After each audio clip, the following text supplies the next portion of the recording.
Don't forget to subscribe. Afterwards, the wisest and most spiritual books from the greatest authors await you every day. And now buckle up, sit back and we'll begin.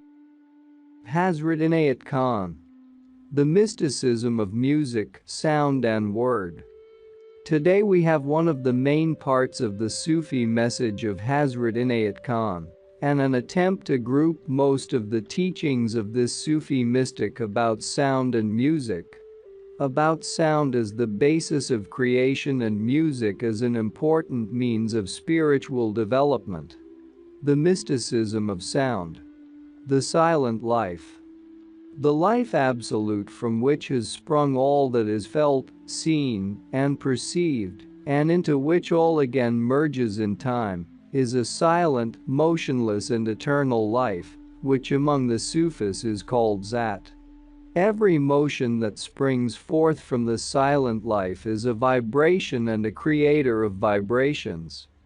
Within one vibration are created many vibrations. As motion causes motion, so the silent life becomes active in a certain part and creates every moment more and more activity, losing thereby the peace of the original silent life.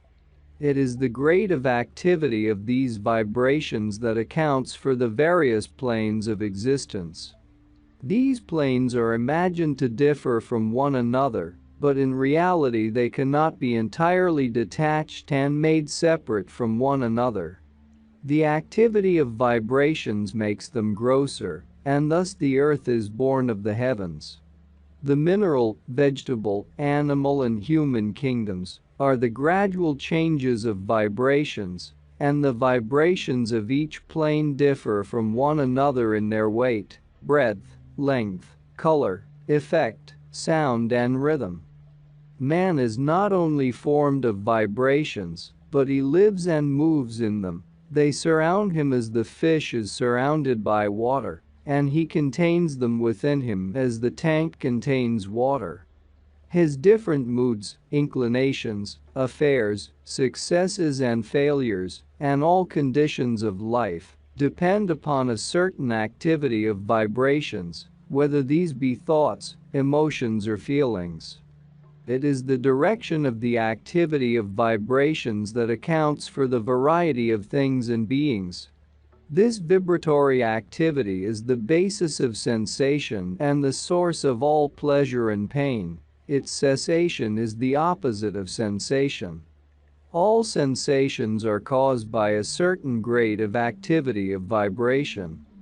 There are two aspects of vibrations, fine and gross, both containing varied degrees. Some are perceived by the soul, some by the mind, and some by the eyes. What the soul perceives are the vibrations of the feelings. What the mind conceives are the vibrations of the thoughts. What the eyes see are the vibrations solidified from their ethereal state and turned into atoms which appear in the physical world, constituting the elements ether, air, fire, water and earth. The finest vibrations are imperceptible even to the soul. The soul itself is formed of these vibrations. It is their activity which makes it conscious. Creation begins with the activity of consciousness, which may be called vibration, and every vibration starting from its original source is the same, differing only in its tone and rhythm, caused by a greater or lesser degree of force behind it. On the plane of sound, vibration causes diversity of tone, and in the world of atoms, diversity of color. It is by massing together that the vibrations become audible, but at each step towards the surface they multiply, and as they advance they materialize. Sound gives to the consciousness an evidence of its existence, although it is in fact the active part of consciousness itself which turns into sound. The knower, so to speak, becomes known to himself. In other words, the consciousness bears witness to its own voice. It is thus that sound appeals to man. All things being derived from and formed of vibrations have sound hidden within them, as fire is hidden in flint, and each atom of the universe confesses by its tone, my sole origin is sound.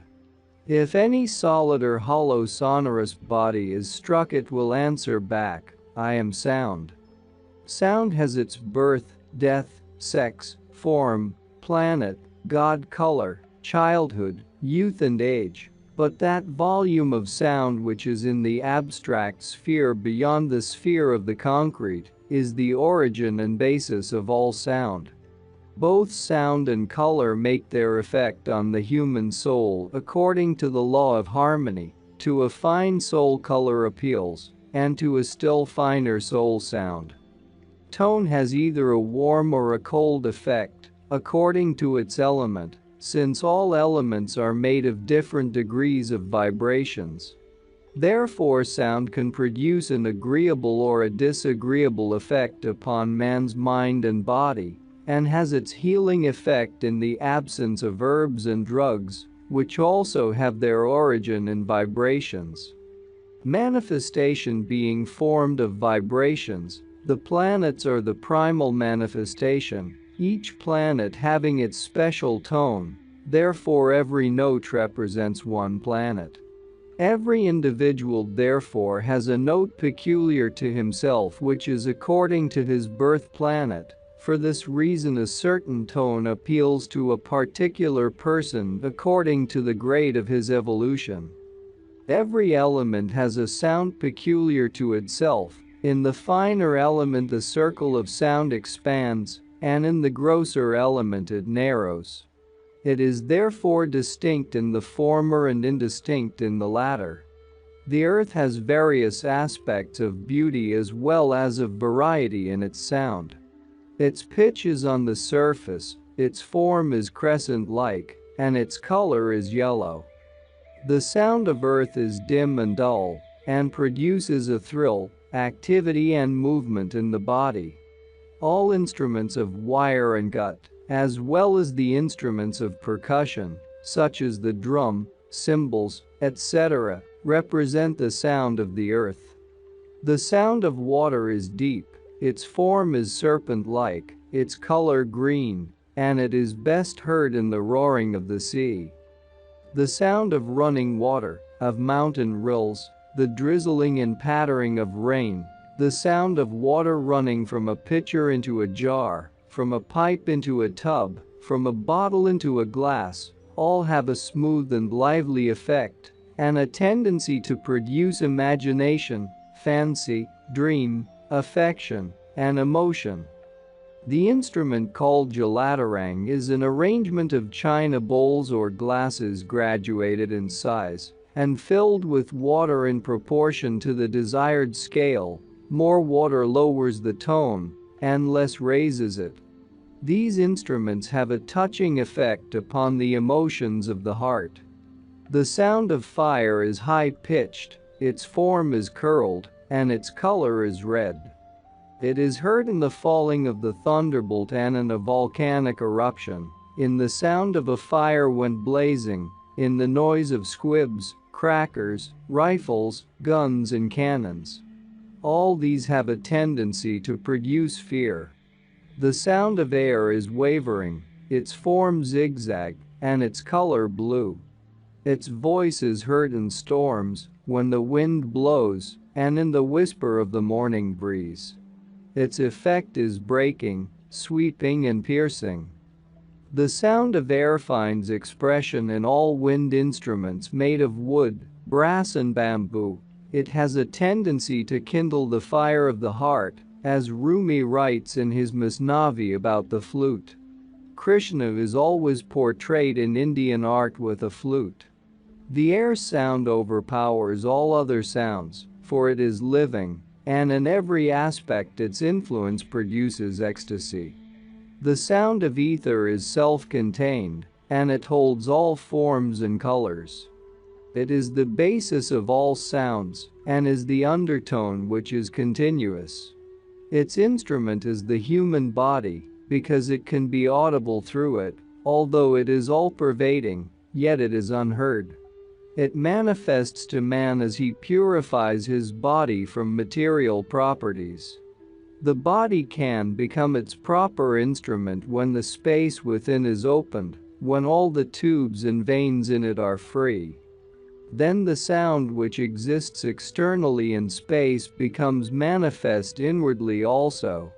Ecstasy, illumination, restfulness, fearlessness, rapture, joy and revelation are the effects of the sound. To some it manifests of itself, to others when they are in a negative state caused by weakness of the body or mind. To neither of these is it a benefit, but on the other hand, it causes them to become abnormal. This sound only elevates those who open themselves to it by the sacred practices known to the mystics. The mingled sound of earth and water has a tenderness and delicacy. The sound of earth and fire produces harshness. The sound of earth and air has strength and power. The sound of water and fire has a lively and animating effect. The sound of water with ether has a soothing and comforting effect. The sound of fire and air has a terrifying and fearsome effect. The sound of fire with ether has a breaking and freeing effect. The sound of air with ether produces calm and peace. Vibrations. The silent life experiences on the surface through activity. The silent life appears as death in comparison with the life of activity on the surface. Only to the wise the life eternal seems preferable on account of the ever-changing and momentary nature of mortal life. The life on the surface seems to be the real life, because it is in this life that all joy is experienced. In the silent life there is no joy but only peace. The soul's original being is peace and its nature is joy, both of which work against each other. This is the hidden cause of all life's tragedy. The soul originally is without any experience. It experiences all when it opens its eyes to the exterior plane and keeps them open, enjoying the life on the surface until satisfied. The soul then begins to close its eyes to the exterior plane and constantly seeks peace, the original state of its being. The inward and essential part of every being is composed of fine vibrations, and the external part is formed of gross ones. The finer part we call spirit and the grosser matter, the former being less subject to change and destruction and the latter more so. All that lives is spirit and all that dies is matter, and all that dies in spirit is matter, and all that lives in matter is spirit.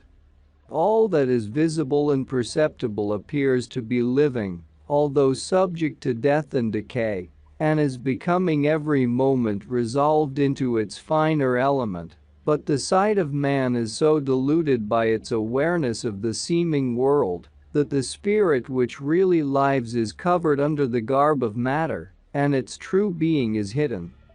It is the gradually increasing activity which causes vibrations to materialize, and it is the gradual decrease of the same which transmutes them again into spirit. As has been said, vibrations pass through 5 distinct phases, while changing from the fine to the gross, and the elements of ether, air, fire, water and earth, each has a savor, color, and form peculiar to itself. Thus the elements form a wheel which brings them all in time to the surface. At each step in their activity they vary and become distinct from each other, and it is the grouping of these vibrations which causes variety in the objective world. Man calls the law which causes them to disperse destruction. Vibrations turn to atoms and atoms generate what we call life. Thus it happens that their grouping, by the power of nature's affinity, forms a living entity, and as the breath manifests through the form so the body becomes conscious. In one individual there are many fine and small beings hidden, in his blood, in his brain cells, in his skin, and in all planes of his existence. As in the physical being of an individual, many small germs are born and nourished which are also living beings, so in his mental plane there are many beings, termed muaccals, or elementals. These are still finer entities born of man's own thoughts, and as the germs live in his physical body, so the elementals dwell in his mental sphere. Man often imagines that thoughts are without life. He does not see that they are more alive than the physical germs, and that they have a birth, childhood, youth, age and death. They work for man's advantage or disadvantage according to their nature. The Sufi creates, fashions and controls them. He drills them and rules them throughout his life. They form his army and carry out his desires. As the germs constitute man's physical being and the elementals his mental life, so do the angels constitute his spiritual existence. These are called farishtas. Vibrations as a rule have length as well as breadth, and they may last the least fraction of a moment or the greater part of the age of the universe. They make different forms, figures, and colors as they shoot forth, one vibration creating another, and thus myriads arise out of one. In this way there are circles beneath circles and circles above circles, all of which form the universe. Every vibration after its manifestation becomes merged again in its original source. The reach of vibrations is according to the fineness of the plane of their starting point.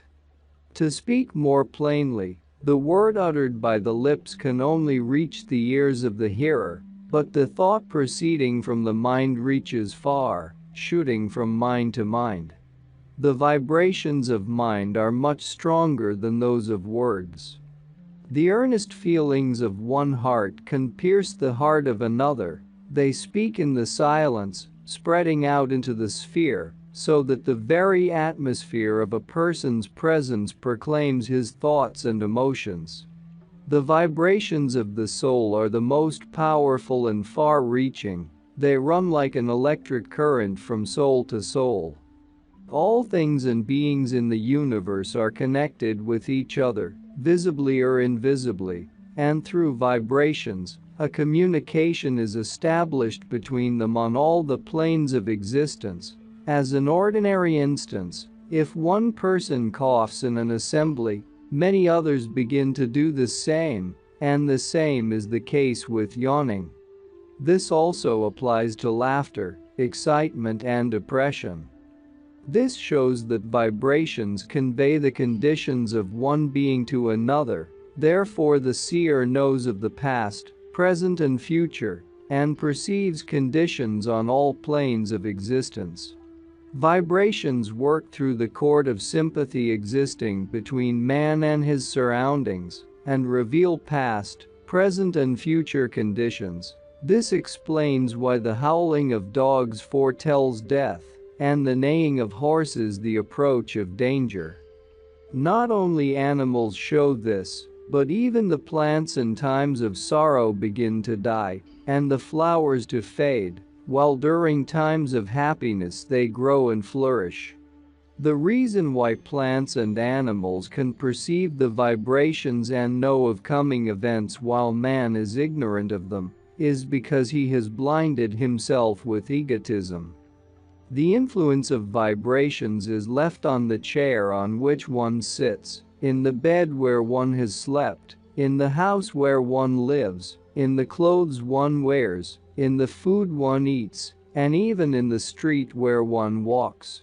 Every emotion arises from the intensity of the vibrations, which when active in different emotions, the main cause of every emotion being simply activity.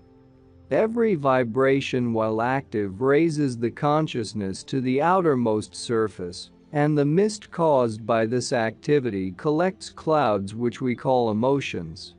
The clouds of emotion obscure the clear sight of the soul. Therefore passion is called blind. The excess of the activity of vibrations not only blinds, but weakens the will, and a weak will enfeebles the mind and body. It is the state of vibrations to which man is tuned that accounts for his soul's note. The different degrees of these notes form a variety of pitch divided by the mystics into three distinct grades. First, the grade which produces power and intelligence, and may be pictured as a calm sea. Secondly, the grade of moderate activity which keeps all things in motion, and is a balance between power and weakness which may be pictured as the sea in motion. Thirdly, the grade of intense activity, which destroys everything and causes all weakness and blindness, it may be pictured as a stormy sea. In the activity of all things and beings, the pitch is recognized by the seer, as a musician knows the key in which any particular music is written. Man's atmosphere tells of the grade of activity of his vibrations. If vibratory activity is properly controlled, man may experience all life's joy and at the same time not be enslaved by it. It is most difficult to control activity when it is once started and on the increase, for it is like trying to control a runaway horse. But yet in the control abides the whole of what is called mastership. The saints and sages spread their peace not only in the place where they sit, but even in the neighborhood where they dwell. The town or the country where they live is at peace, in accordance with the power of the vibrations they send out from their soul. This is the reason why association with good or bad and with those of the upper or lower classes has a great influence upon the life and character of man. The vibrations of thought and feeling create, procure, and prepare of themselves all the necessary means for their manifestation on the surface. For example, a person may desire to eat fish, and instead of ordering it might think strongly of it. His thought vibrations, thus speaking to the mental ears of the cook, transmit his desire, and perhaps his strong feeling would even attract a fishmonger to the house. In this way the thoughts of sages work out their destiny, according to the strength, power and purity of their minds. A certain degree of thought power is needed to bring about a certain result, as so much dynamite is required to blast a single rock, and an infinitely greater quantity is necessary to make a tunnel through a mountain. The length of time that the thought is held has also much to do with its accomplishment, for the thought vibrations have to be active for a certain time to bring about a certain result. A certain length of time is required for the baking of a cake. If it is hurried, the cake will be uncooked. With too great a heat, it will burn. If the operator of the mental vibrations lacks patience, then the power of thought will be wasted, even if it were halfway to its destiny, or still nearer to a successful issue. If too great a power of thought is given to the accomplishment of a certain thing, it destroys while preparing it. In order to reflect thought and feeling on another, man should observe the same rule as in voice and word. The louder a person speaks in an assembly, the more attention he attracts, and all those present perforce give him a hearing. In the same way, if a Sufi sends forth the vibrations of his thought and feeling, they naturally strike with a great strength and power on any mind on which they happen to fall.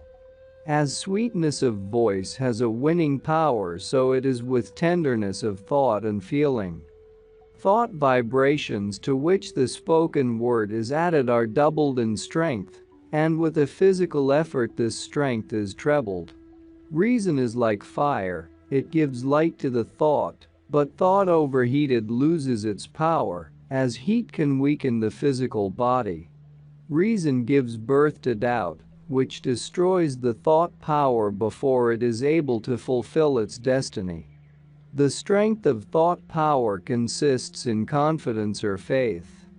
Reason confuses, and doubt scatter the waves of thought vibrations, which disperse and go off in different directions from lack of the strength that binds. One should never think or speak against one's desire, for it weakens the thought vibrations and often brings about contrary results. A variety of thoughts springing up at the same time naturally enfeebles the power of mind, for none of them has a chance to mature, just as twins are often imperfect and triplets seldom live. The disharmony between one's desire and one's ideal always causes a great confusion in life, for they constantly work against each other. When a person speaks, thinks, or feels either harshly or kindly of another, it reaches the spirit of that one either consciously or unconsciously by the power of vibration. If we happen to be offended with someone and do not show it in speech or action, yet it still cannot be hidden, for the vibrations of our feeling will reach directly to the person in question, and he will begin to feel our displeasure, however far away he may be. The same is the case with our love and pleasure. However we may try to conceal it in speech or action, it cannot be hidden. This explains the old adage that even walls have ears, which really means that even the wall is not impervious to vibrations of thought. Sufis give special attention to the good and bad wishes of people. They strive continually to attract the good wishes of others, whether worthy or unworthy, by every means in their power. Intensity of activity produces strong vibrations named in Sufi terms jalal. Gentleness of activity causes mild vibrations called jamal. The former activity works as strength and power, the latter is beauty and grace. The conflict of both these forces is termed kamal and causes nothing but destruction. The standard of right and wrong, the conception of good and evil, and the idea of sin and virtue are understood differently by the people of different races, nations, and religions. Therefore, it is difficult to discern the law governing these opposites. It becomes clear, however, by understanding the law of vibrations.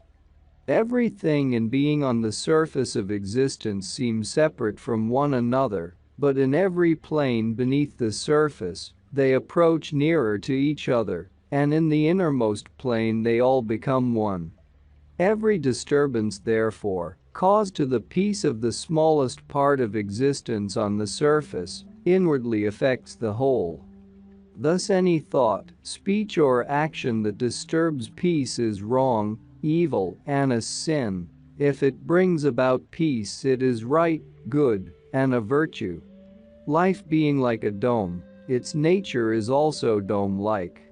Disturbance of the slightest part of life disturbs the whole and returns as a curse upon the person who caused it. Any peace produced on the surface comforts the whole, and thence returns as peace to the producer.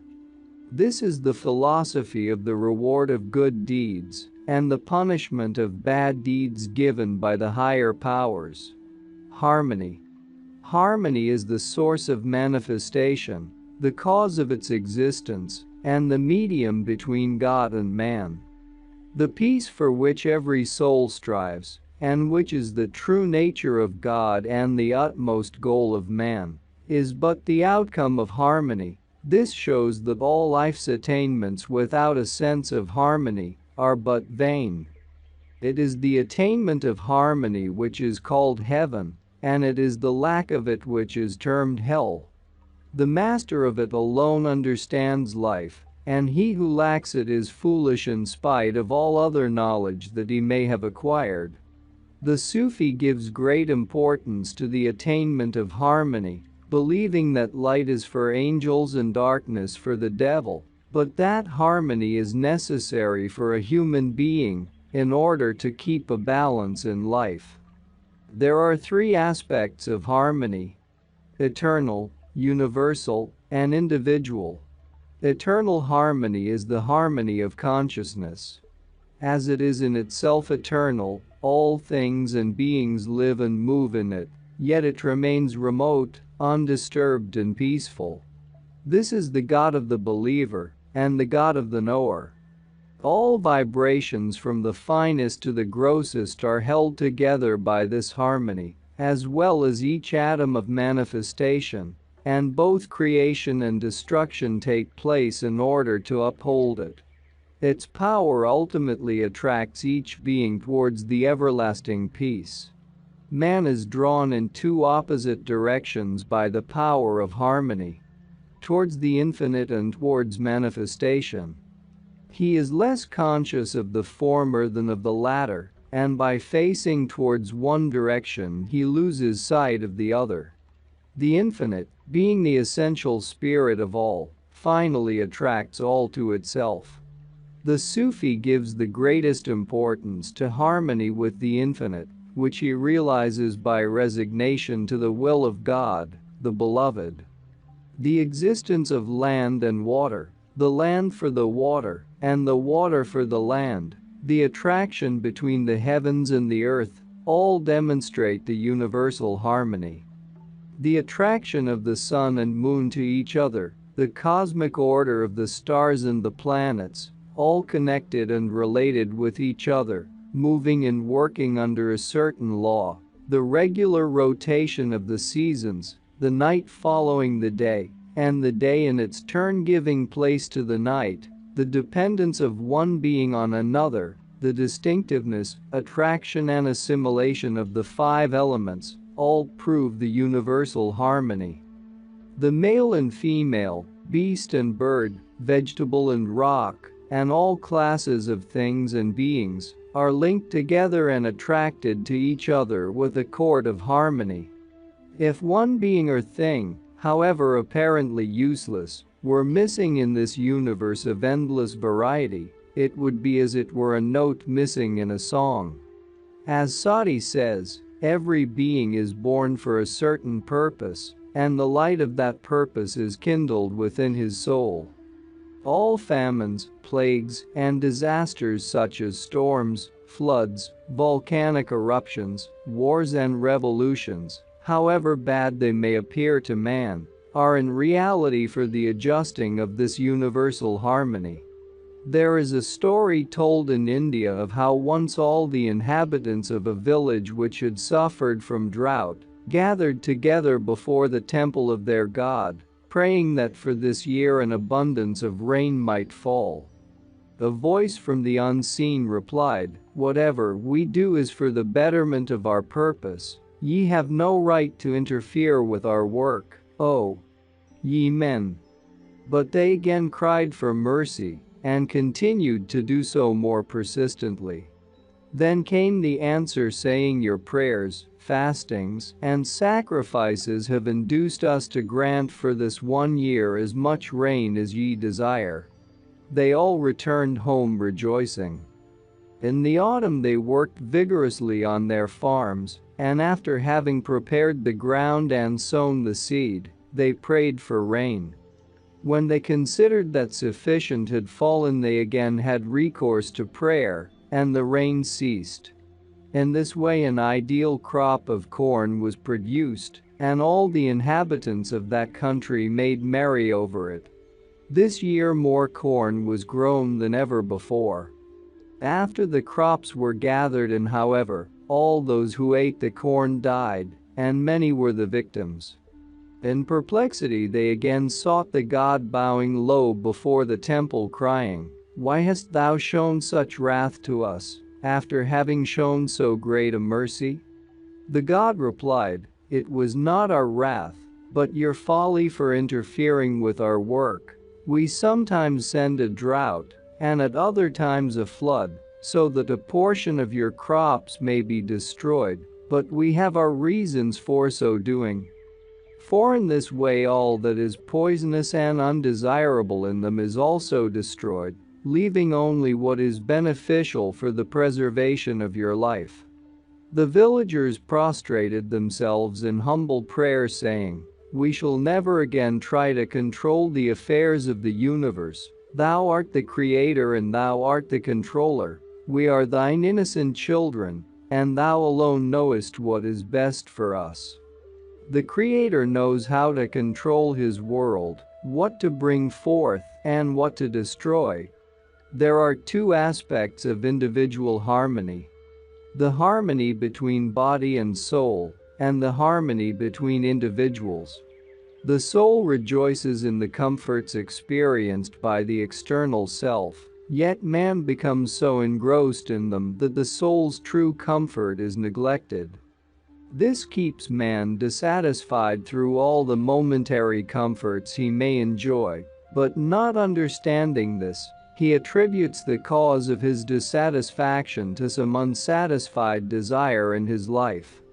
The outlet of all earthly passions gives a momentary satisfaction, yet creates a tendency for more. In this struggle, the satisfaction of the soul is overlooked by man, who is constantly busied in the pursuit of his earthly enjoyment and comfort, depriving the soul of its true bliss.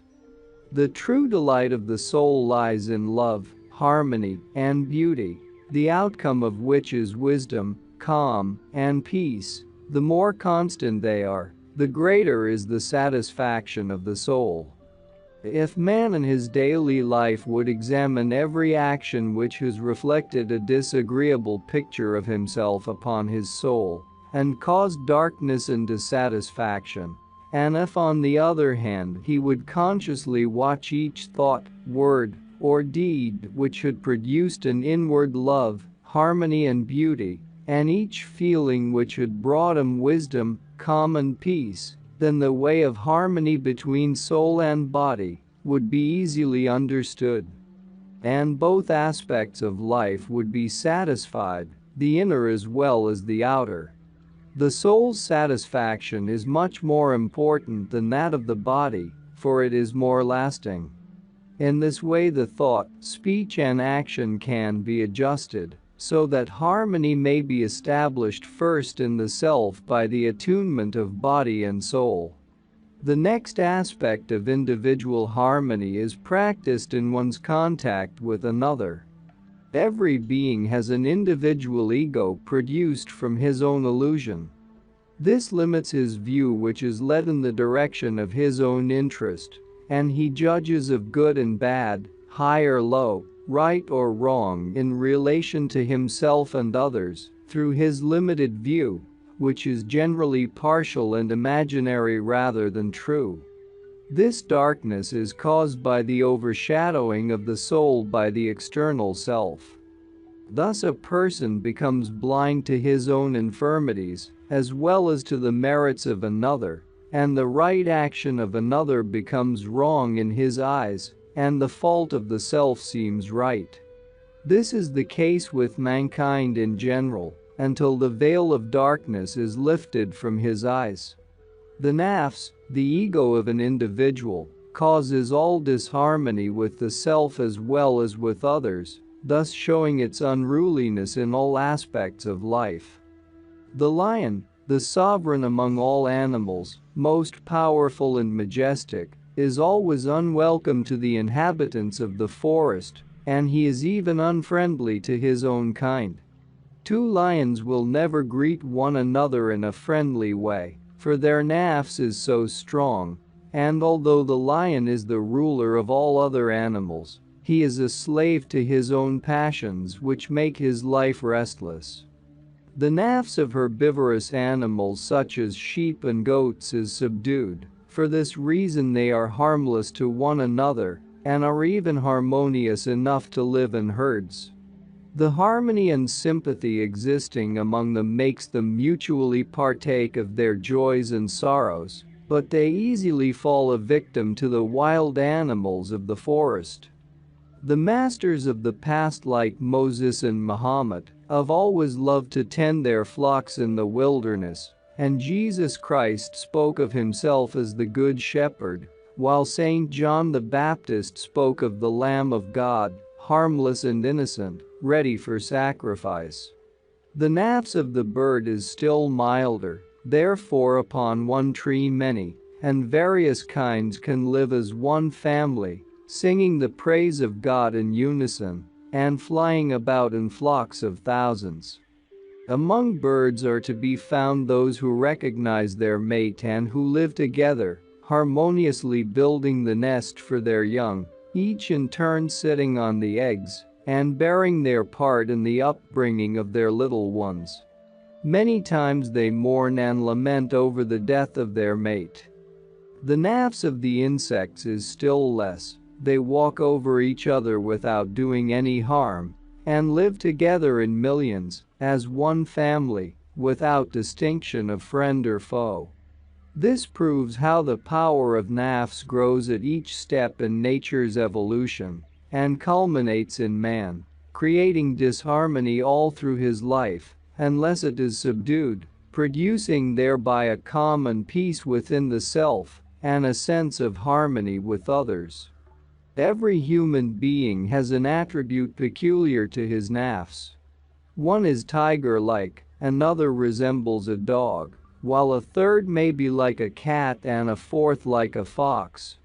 In this way man shows in his speech, thoughts and feelings the beasts and birds, and the condition of his nafs is akin to their nature, and at times his very appearance resembles them. Therefore his tendency to harmony depends upon the evolution of his nafs. As man begins to see clearly through human life, the world begins to appear as a forest to him, filled with wild animals, fighting, killing and preying upon one another. There are 4 different classes of men who harmonize with each other in accordance with their different states of evolution: angelic, human, animal, and devilish. The angelic seeks for heaven, and the human being struggles along in the world. The man with animal propensities revels in his earthly pleasures, while the devilish man is engaged in creating mischief, thereby making a hell for himself and for others.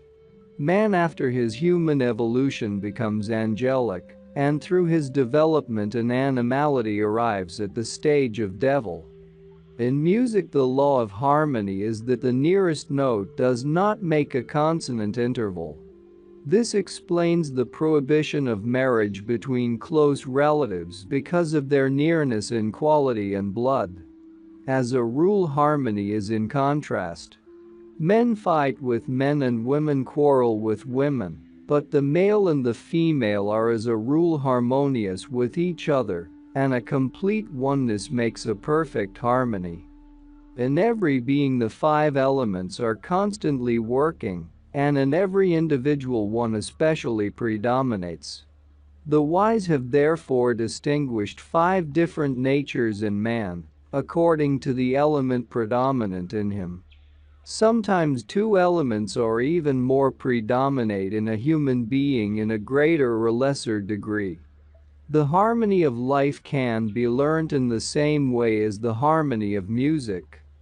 The ear should be trained to distinguish both tone and word, the meaning concealed within, and to know from the verbal meaning and the tone of voice whether it is a true word or a false note, to distinguish between sarcasm and sincerity, between words spoken in jest and those spoken in earnest, to understand the difference between true admiration and flattery, to distinguish modesty from humility, a smile from a sneer and arrogance from pride, either directly or indirectly expressed.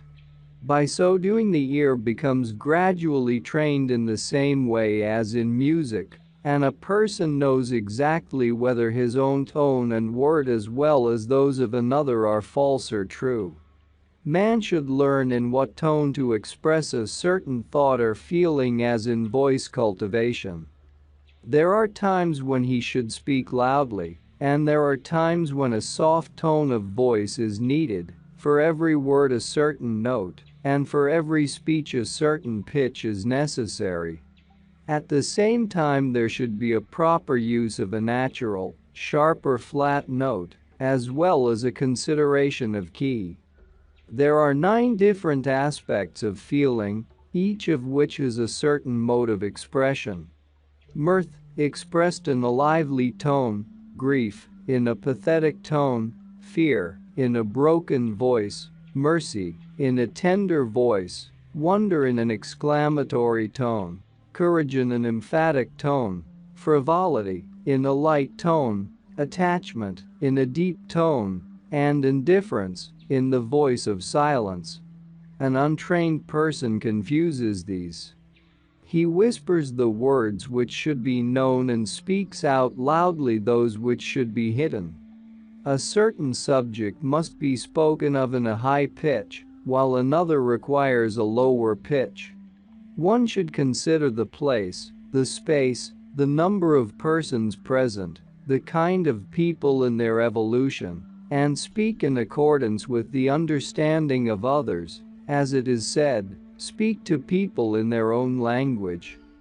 With a child one must have childish talk, with the young only suitable words should be spoken, with the old one should speak in accordance with their understanding. In the same way there should be a graduated expression of artho so that everybody may not be driven with the same whip. It is consideration for others which distinguishes man from the animals. It must be understood that rhythm is the balance of speech and action. One must speak at the right time, otherwise silence is better than speech. A word of sympathy with the grief of another, and a smile at least when another laughs. One should watch the opportunity for moving a subject in society, and never abruptly change the subject of conversation, but skillfully blend two subjects with a harmonious link.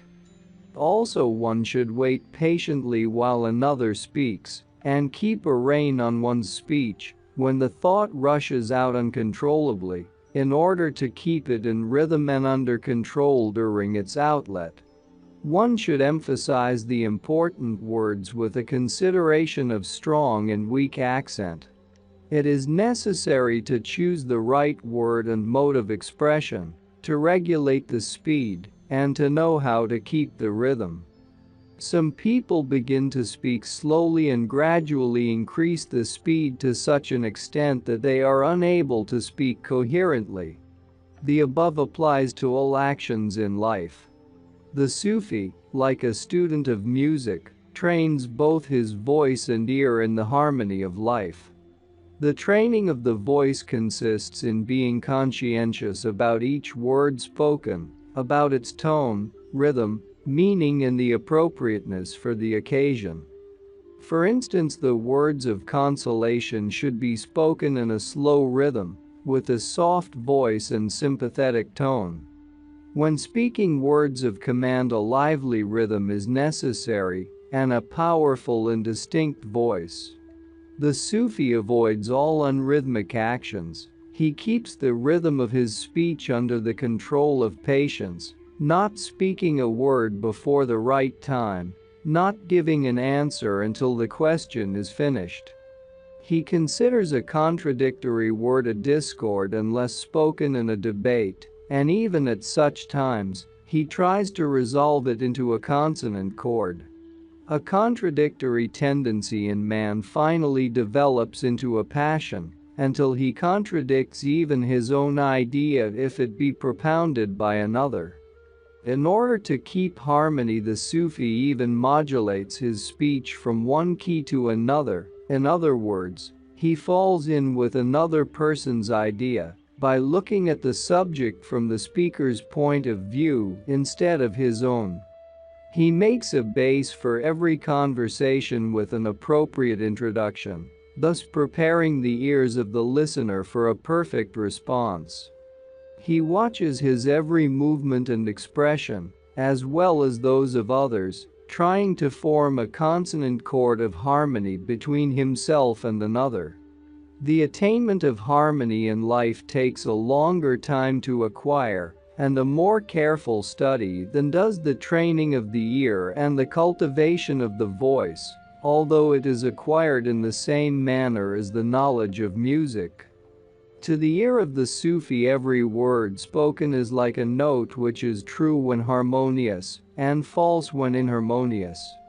He makes the scale of his speech either major, minor, or chromatic as occasion demands, and his words either sharp, flat, or natural, are in accordance with the law of harmony.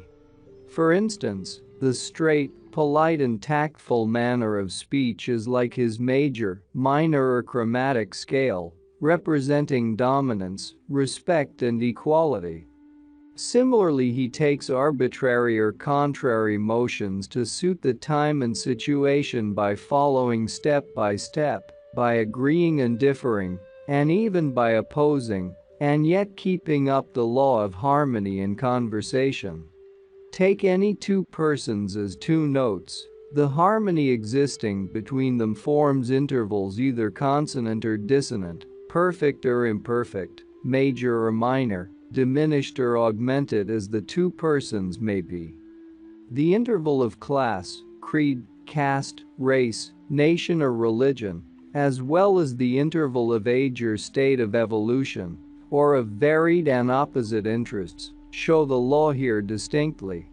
A wise man would be more likely to be in harmony with his foolish servant than with a semi-wise man who considers himself infallible. Again, it is equally possible that a wise man may be far from happy in the society of the foolish, and vice versa. The proud man will always quarrel with the proud while he will support the humble. It is also possible for the proud to agree on a common question of pride, such as pride of race or birth. Sometimes the interval between the disconnected notes is filled by a middle note forming a consonant chord. For instance, the discord between husband and wife may be removed by the link of a child, or the discord between brothers and sisters may be taken away by the intervention of the mother or father. In this way, however inharmonious two persons may be, the forming of a consonant chord by an intervening link creates harmony. A foolish person is an unpliable note, whereas an intelligent person is pliable. The former sticks to his ideas, likes, dislikes and convictions, whether right or wrong, while the latter makes them sharp or flat by raising or lowering the tone and pitch, harmonizing with the other as the occasion demands. The keynote is always in harmony with each note, for it has all notes of the scale within it. In the same way, the Sufi harmonizes with everybody, whether good or bad, wise or foolish, by becoming like the keynote. All races, nations, classes and people are like a strain of music based upon one chord, where the keynote, the common interest, holds so many personalities in a single bond of harmony. By a study of life, the Sufi learns and practices the nature of its harmony. He establishes harmony with the self, with others, with the universe and with the infinite. He identifies himself with another, he sees himself, so to speak, in every other being.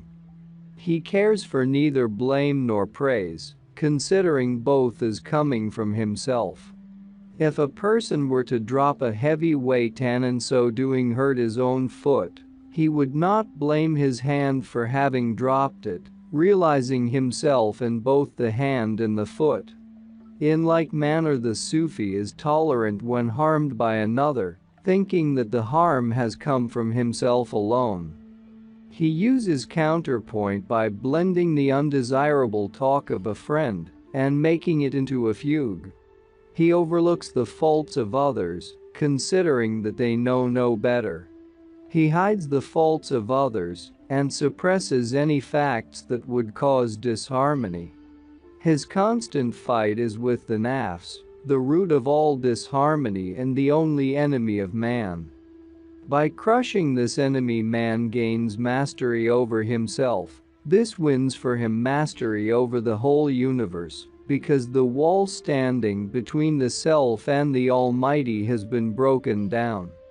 Gentleness, mildness, respect, humility, modesty, self-denial, conscientiousness, tolerance and forgiveness are considered by the Sufi as the attributes which produce harmony within one's own soul, as well as within that of another. Arrogance, wrath, vice, attachment, greed and jealousy are the 6 principal sources of disharmony. Nafs, the only creator of disharmony, becomes more powerful the more it is indulged, that is to say, the more its desires are gratified, the more it is pleased. For the time being it shows its satisfaction at having gratified its demands, but soon after it demands still more until life becomes a burden. The wise detect this enemy as the instigator of all mischief, but everybody else blames another for his misfortunes in life. Name. The variety of things and beings and the peculiarities which make them differ cause the necessity of name.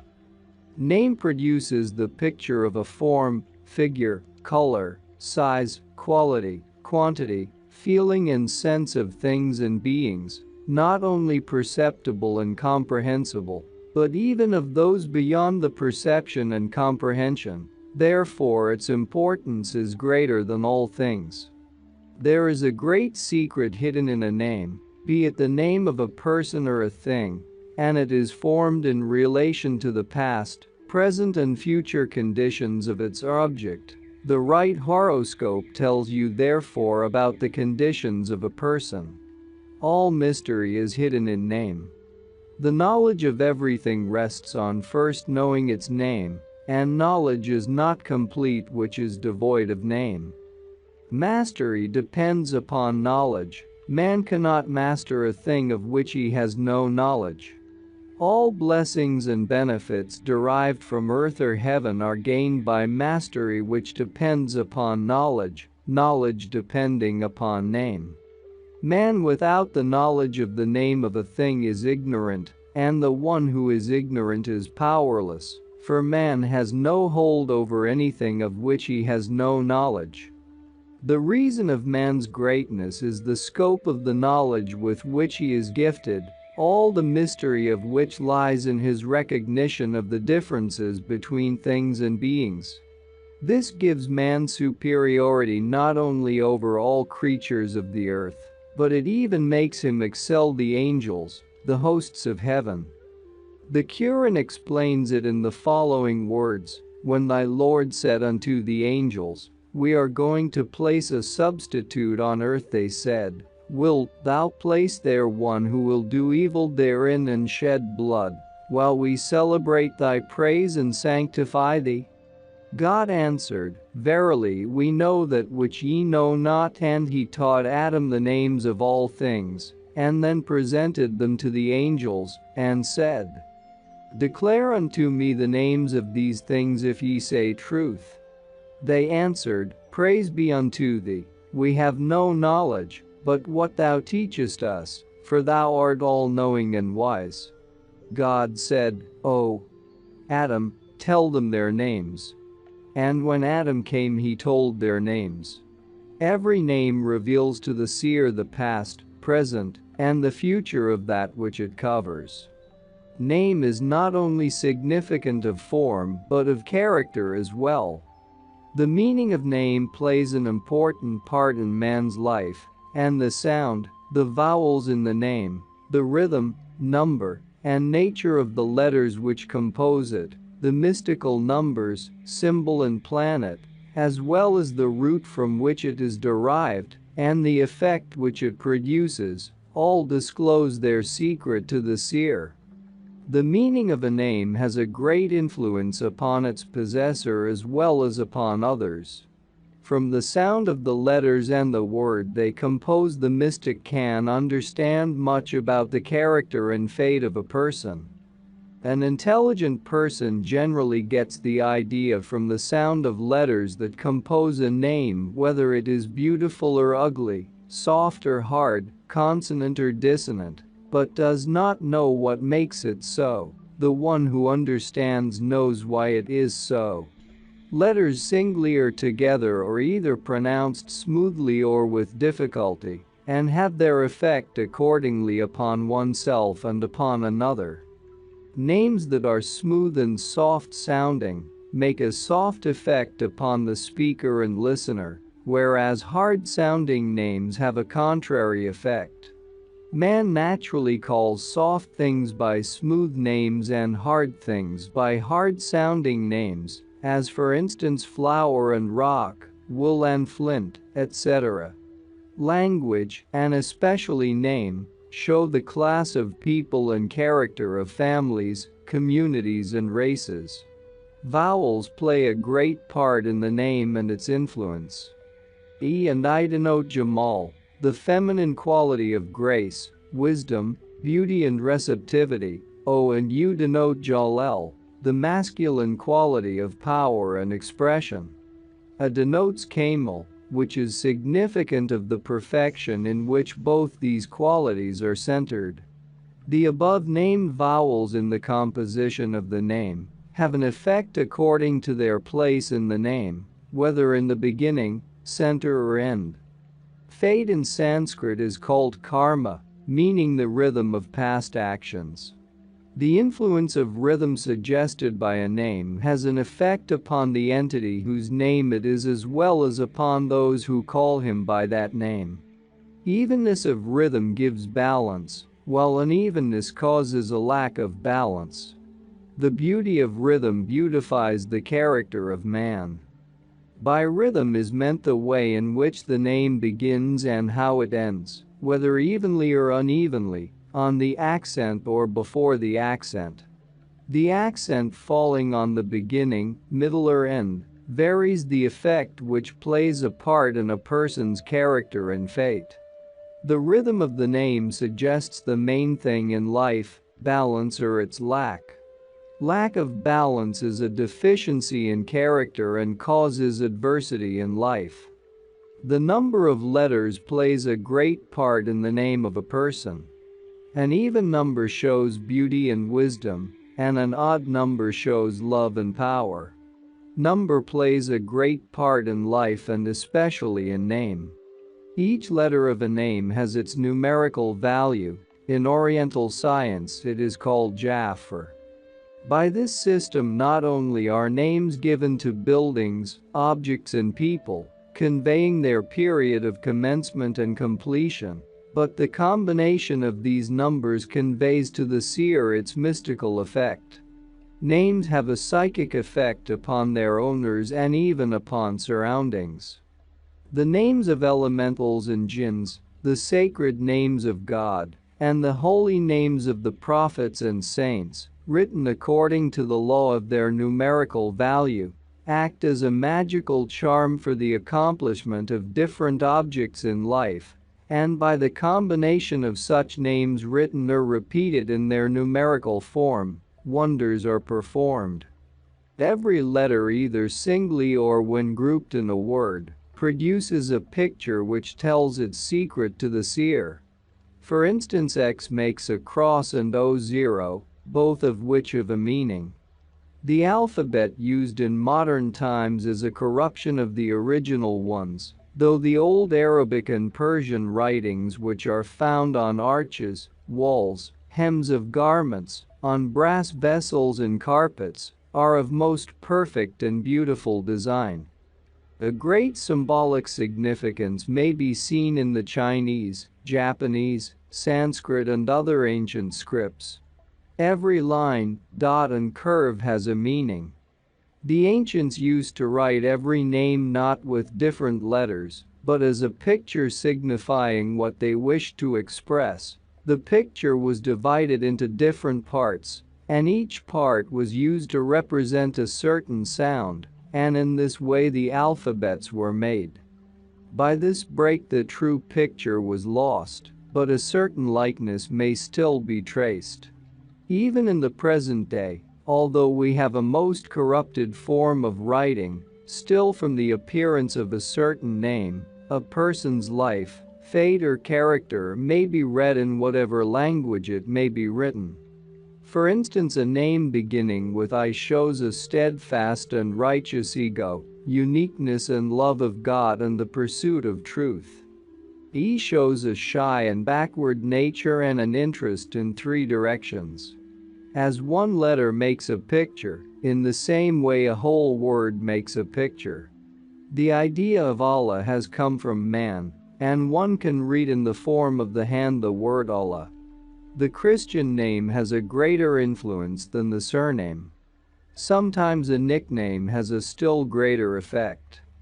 The effect of the name is according to its use. The more it is used, the greater the effect. Shortened names such as May for Mary, or Bill or Willie for William, lessen the effect of the name. The names given by the holy ones have a double effect, that of the name itself, and that of the will of the one who gave it. Maulabiksh, the greatest musician in India of his day, was given this name by a fakir who was charmed on hearing his music. It means God bless. After taking this name, he had success where he went and was blessed with merit and reward, both of which are the rare gifts of God. There are many instances to be found where a change of name has brought an entire change in a man's life. We read in the Bible that the blessing of Jacob was the name Israel given to him by the angel. In the Quran, Muhammad is constantly addressed by a special name, each name having its effect not only on the life of the Prophet, but on his followers who adopted and worked mystically with any of these names. Sufis have for ages experienced the mystical value of these names. Among Sufis, the Murshid gives to his pupils the name Talib or Murid, which is to give him in time the identity of the name. Form. The light from which all life comes exists in three aspects, namely, the aspect which manifests as intelligence, the light of the abstract, and the light of the sun. The activity of this one light functions in three different aspects. The first is caused by a slow and solemn activity in the eternal consciousness, which may be called consciousness or intelligence. It is intelligence when there is nothing before it to be conscious of. When there is something intelligible before it, the same intelligence becomes consciousness. A normal activity in the light of intelligence causes the light of the abstract at the time when the abstract sound turns into light. This light becomes a torch for the seer who is journeying towards the eternal goal. The same light in its intense activity appears as the sun. No person would readily believe that intelligence, abstract light, and the sun are one and the same. Yet language does not contradict itself, and all three have always been called by the name of light. These three aspects of the one light form the idea that lies behind the doctrine of the Trinity, and that of Trimurti, which existed thousands of years before Christianity among the Hindus, and which denotes the three aspects of the one being three. Substance develops from a ray to an atom, but before this it exists as a vibration. What man sees he accepts as something existent, and what he cannot see does not exist for him. All that man perceives, sees and feels is matter, and that which is the source and cause of all is spirit. The philosophy of form may be understood by the study of the process by which the unseen life manifests into the seen. As the fine waves of vibrations produce sound, so the gross waves produce light. This is the manner in which the unseen, incomprehensible, and imperceptible life becomes gradually known, by first becoming audible and then visible. And this is the origin and only source of all form. The sun therefore is the first form seen by the eyes, and it is the origin and source of all forms in the objective world. As such, it has been worshipped by the ancients as God, and we can trace the origin and source of all religions in that mother religion. We may trace this philosophy in the words of Shams-I Tabriz. When the sun showed his face, then appeared the faces and forms of all worlds. His beauty showed their beauty, in His brightness they shone out, so by His rays we saw and knew and named them. All the myriad colors in the universe are but the different grades and shades of light, the creator of all elements, which has decorated the heavens so beautifully with sun, moon, planets, and stars, which has made the land and water, with all the beauties of the lower spheres, in some parts dull and in some parts bright, which man has named light and shade. The sun, moon, planets and stars, the brilliance of electricity, the lesser light of gas, lamp, candle, coal and wood, all show the sun reappearing in different forms.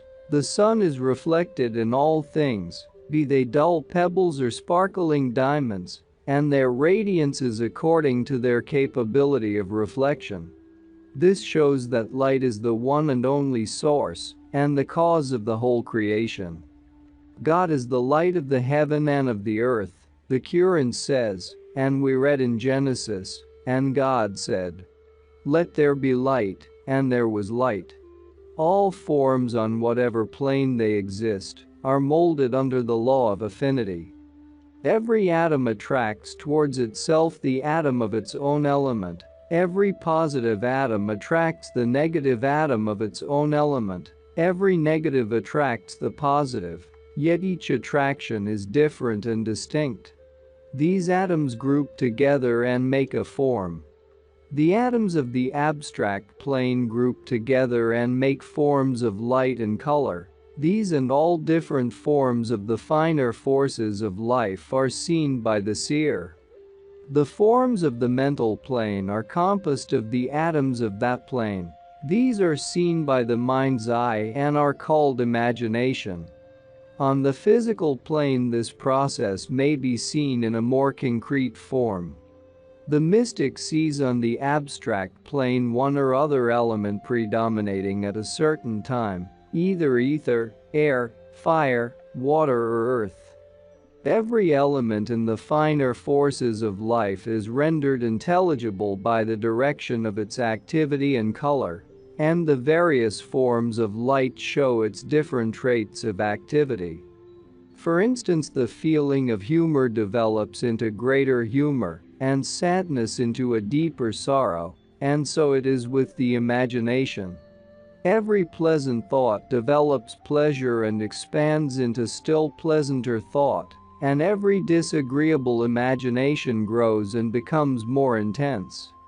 Again, on the physical plane we not only see men dwelling together in cities and villages, but even beasts and birds living in flocks and herds. Coal is found in the coal mine, and gold in the gold mine.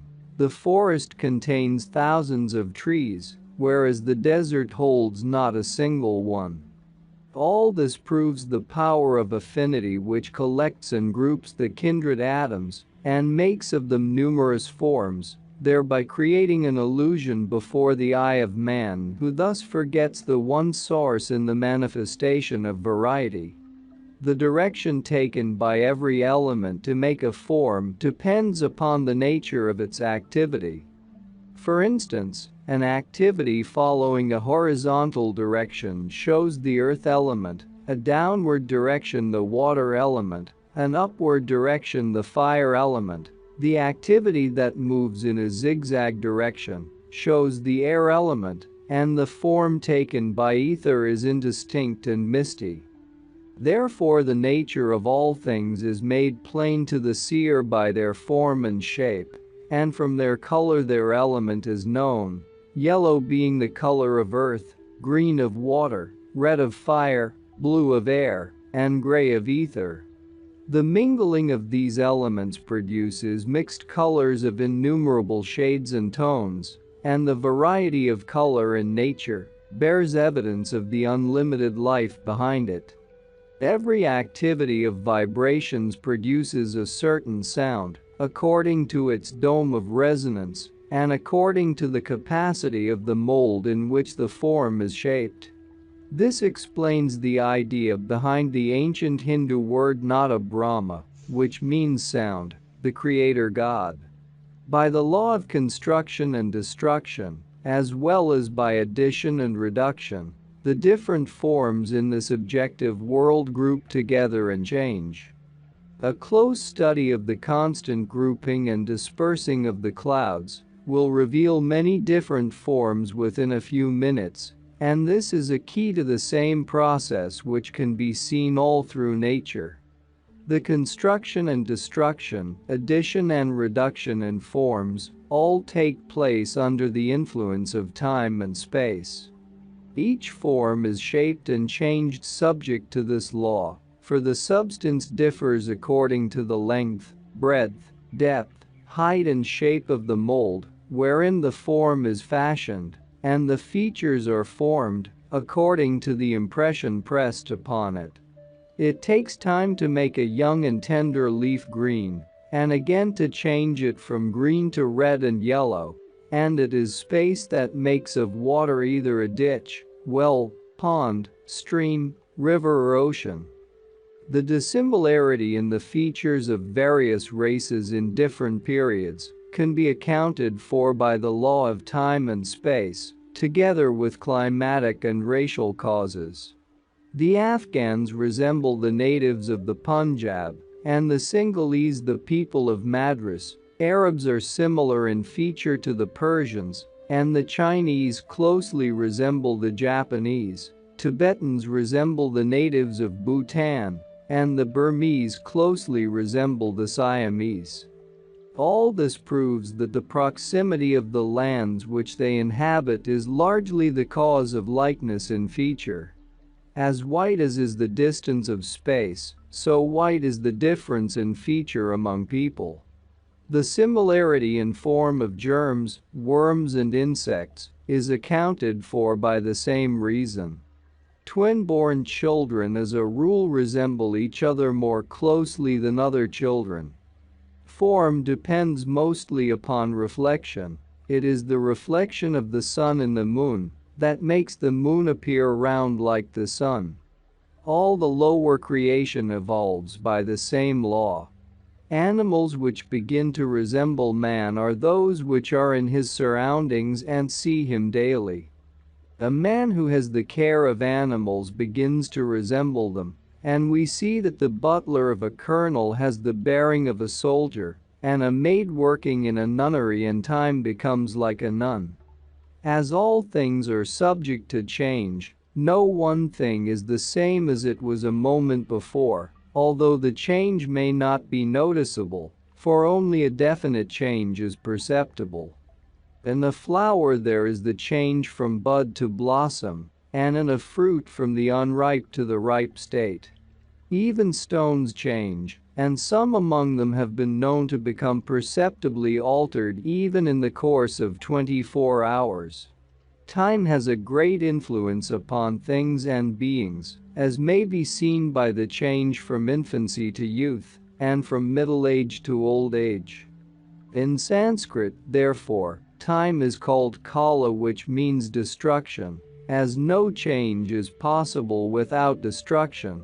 In other words, destruction may be described as change. All things natural and artificial that we see today differ vastly in their form from what they were several thousand years ago, and not only can this be noticed in such things as fruit, flowers, birds, and animals, but also in the human race, for from time to time the structure of man has undergone various changes. The form of man is divided into two parts, each part having its special attributes. The head is the spiritual body, and the lower part the material body. Therefore, in comparison with the body, the head has far greater importance. Thereby one individual is able to recognize another, as the head is the only distinctive part of man. The face is expressive of man's nature and condition of life, also of his past, present and future. When asked if the face would be burned in the fire of hell, the Prophet answered, "No, the face will not be burned, for Allah hath said, 'We have modeled man in our own image.'"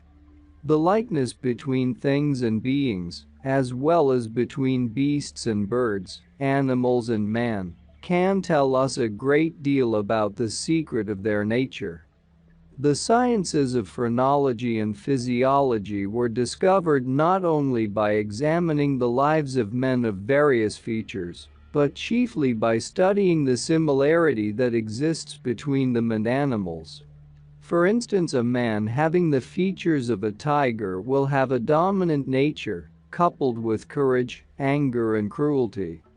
A man with a face resembling a horse is by nature subservient. A man with a face like a dog will have a pugnacious tendency, while a mouse-like face shows timidity. There are 4 sources from which the human face and form are derived, and these account for the changes which take place in them. These are the inherent attributes of his soul, the influence of his heritage, the impressions of his surroundings, and lastly the impression of himself and of his thoughts and deeds, the clothes he wears, the food he eats, the air he breathes, and the way he lives.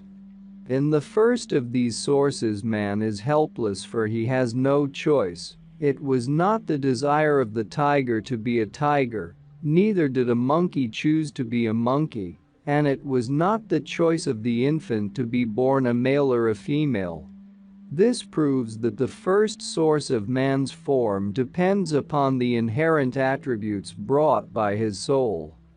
Words never can express adequately the wisdom of the Creator, who not only fashioned and formed the world, but has given to each being the form suited to his needs. The animals of the cold zones are provided with thick fur as a protection against the cold. To the beasts of the tropics, a suitable form is given. The birds of the sea have wings fit for the sea, and those of the earth are provided with wings suitable for the earth. Birds and animals have forms which accord with their habits in life. The form of man proclaims his grade of evolution, his nature, his past and present, as well as his race, nation and surroundings, character and fate. In the second instance, man inherits beauty or its opposite from his ancestors, but in the third and fourth, his form depends upon how he builds it. The build of his form depends upon the balance and regularity of his life, and upon the impressions he receives from the world, for in accordance with the attitude he takes towards life, his every thought and action adds or takes away, or removes to another place, the atoms of his body, thus forming the lines and muscles of form and feature. For instance, the face of a man speaks his joy, sorrow, pleasure, displeasure, sincerity, insincerity, and all that is developed in him. The muscles of his head tell the phrenologist his condition in life. There is a form in the thought and feelings which produces a beautiful or ugly effect. It is the nature of evolution for all beings, from the lowest to the highest stage of manifestation, to evolve by being connected with a more perfect form. Animals approaching man in their evolution resemble primitive man, and animals in contact with man acquire in their form traces of the likeness of man. This may be understood by a close study of the features of man in the past, and of the improvement which has been made in them. The nature of creation is that it is progressing always towards beauty. God is beautiful, and He loves beauty, says the Hadith. The nature of the body is to beautify itself. The nature of the mind is to have beautiful thoughts. The longing of the heart is for beautiful feelings. Therefore, an infant should grow more beautiful every day, and ignorance seeks to become intelligence. When the progress is in a contrary direction, it shows that the individual has lost the track of natural progress. There are 2 forms, the natural and the artificial, the latter being a copy of the former. RHYTHM. Motion is the significance of life, and the law of motion is rhythm. Rhythm is life disguised in motion, and in every guise, it seems to attract the attention of man, from a child who is pleased with the moving of a rattle and is soothed by the swing of its cradle, to a grown person whose every game, sport and enjoyment has rhythm disguised in it in some way or another, whether it is a game of tennis, cricket or golf, as well as boxing and wrestling. Again, in the intellectual recreations of man, both poetry and music, vocal or instrumental, have rhythm as their very spirit and life. There is a saying in Sanskrit that tone is the mother of nature, but that rhythm is its father. An infant once given the habit of a regular time for his food demands it at that time, although he has no idea of time. This is accounted for by the fact that the very nature of life is rhythm. The infant begins his life on earth by moving its arms and legs, thus showing the rhythm of its nature and illustrating the philosophy which teaches that rhythm is the sign of life. The inclination to dance shown by every man illustrates also that innate nature of beauty which chooses rhythm for its expression. Rhythm produces an ecstasy which is inexplicable and incomparable with any other source of intoxication. This is why the dance has been the most fascinating pastime of all people, both civilized and savage, and has delighted alike saint and sinner. The races which show a tendency for strongly accentuated rhythm must be vigorous by nature. Jazz has come from the Negroes, and the syncopation is the secret of its charm and is the natural expression of their racial rhythm. Its rhythm arouses a kind of life among performers and audience alike, and it is the love of this life that has given such popularity to jazz. The dances among many wild tribes in different parts of the world show a most pronounced rhythm, which proves that rhythm is not a culture, but is natural. Among Europeans, the Spanish, Poles, Hungarians and Russians show the greatest tendency toward rhythm. The secret of the success of the Russian ballet and the Spanish dance lies in their exquisite rhythm. Among the Asiatic races, the music of the Mongolians is chiefly based on rhythm, it being more pronounced than melody in their music. In Turkish and Persian music, rhythm is also pronounced, and among the Arabs, the variety of rhythms is very vast. In India, however, the culture of rhythm has reached perfection. An expert musician in India improvises a melody, keeping the same time throughout the whole improvisation. In order to become a master musician in India, one must master thoroughly not only raga, the scale, but also tala, the rhythm. Indians as a race are naturally inclined to rhythm. Their dance Tandavan Nritya, the dance of the south, is an expression of rhythm through movement. In the Hindu science of music, there are 5 different rhythms which are generally derived from the study of nature. Kachurasra, the rhythm of 4 beats, which was invented by devas or divine men. Tisra, the rhythm of 3 beats, invented by rishis or saints. Khanda, the rhythm of 5 beats, invented by the Rakshasas. Mishra, the rhythm of 7 beats, invented by the people. Sankirna, the rhythm of 9 beats, invented by the commercial class. Mahadeva, the great lord of the yogis, was the dancer of Tandavan Nritya, and his consort Parvati danced the Lasya Nritya. The traditions of the Hindus have as a most sacred record the mystical legend of Shri Krishna dancing with the Gopis. The story relates how Krishna, the charming youthful lord of the Hindus, was moving among the dwellings of the cowherds, and every maiden attracted by his beauty and charm asked him to dance with her. He promised every maiden that asked him to dance with him that he would dance with her on the full moon.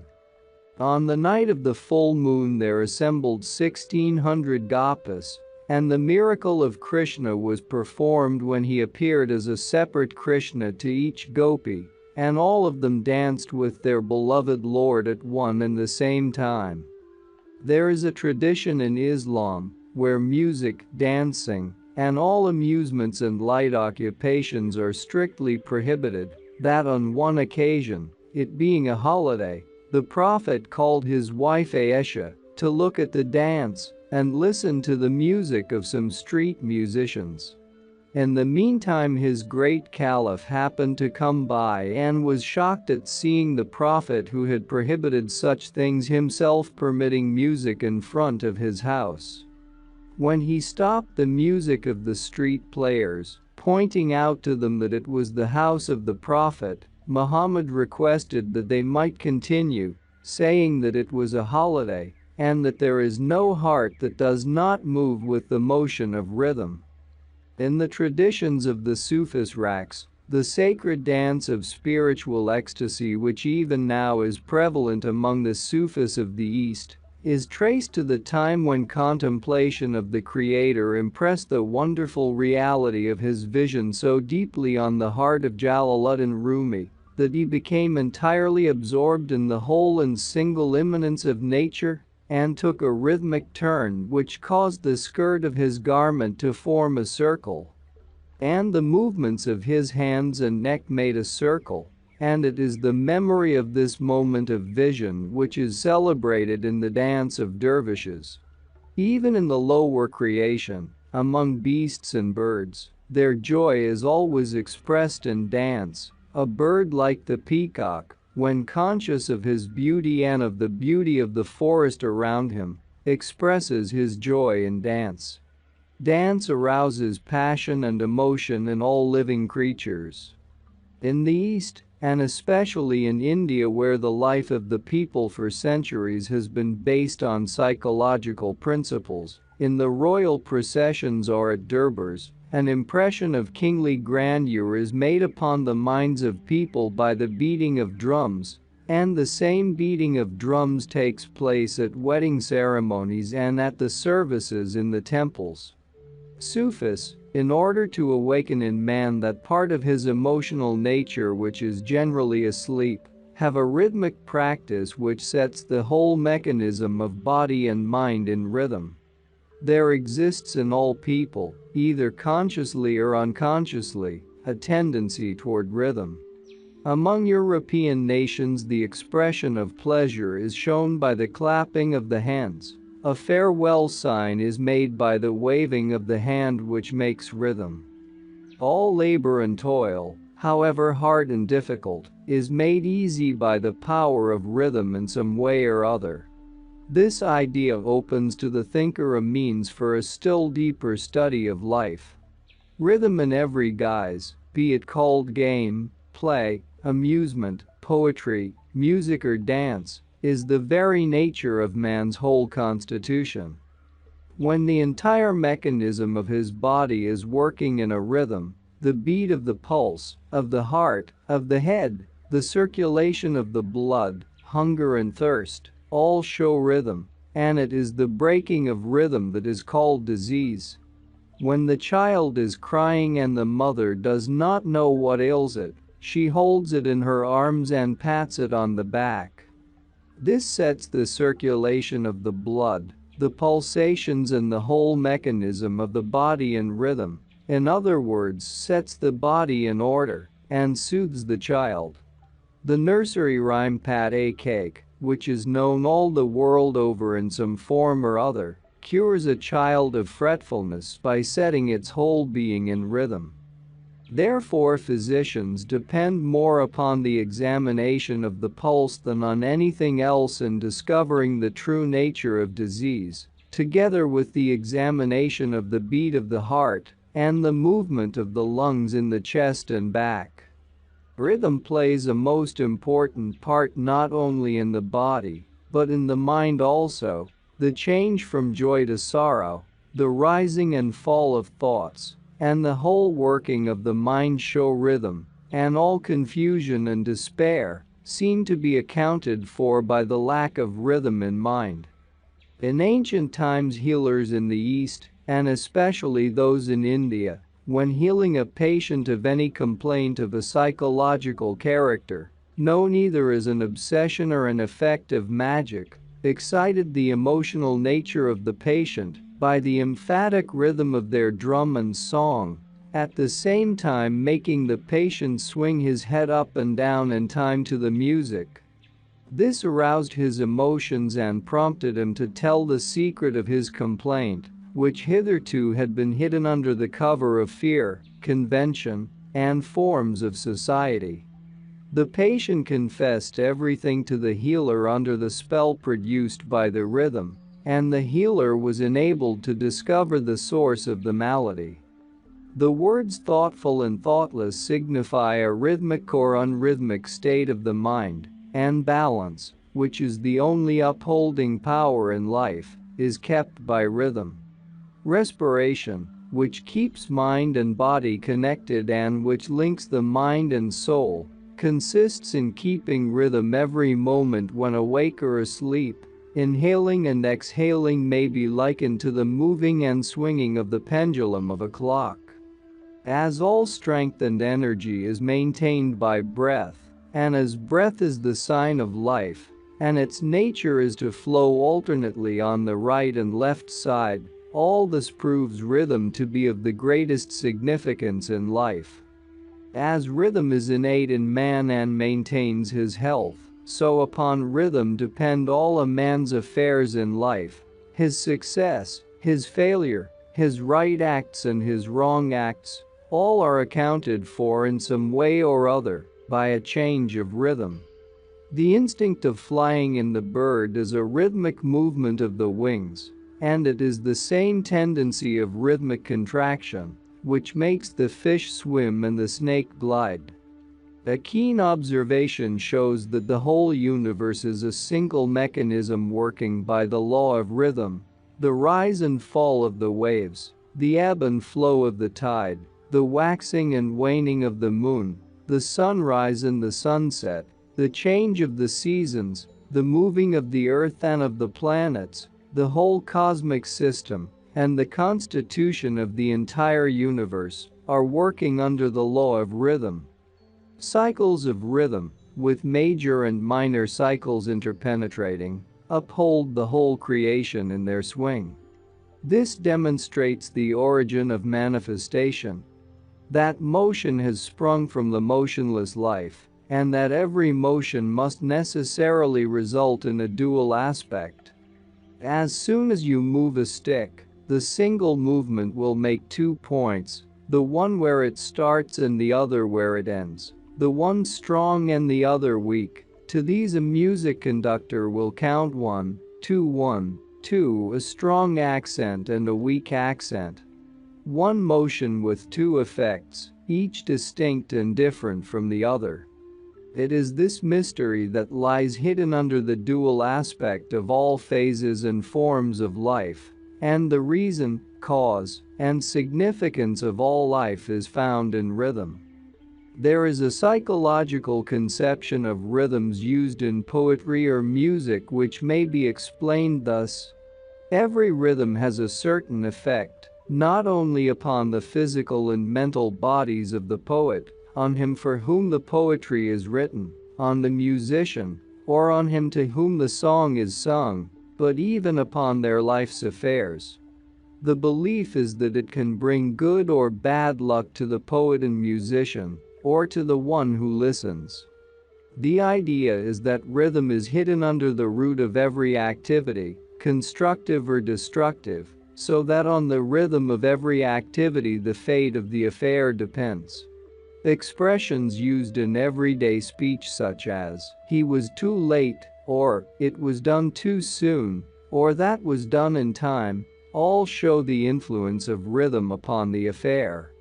Events such as the sinking of the Titanic and the amazing changes that took place during the late war, if keenly studied, can be accounted for by rhythm, working in both mental and physical spheres.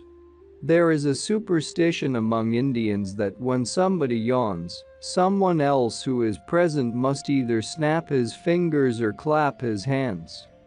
The hidden meaning of this is that a yawn is significant of the slowing down of the rhythm, and that by clicking the fingers or clapping the hands, one is supposed to bring the rhythm back to the original state.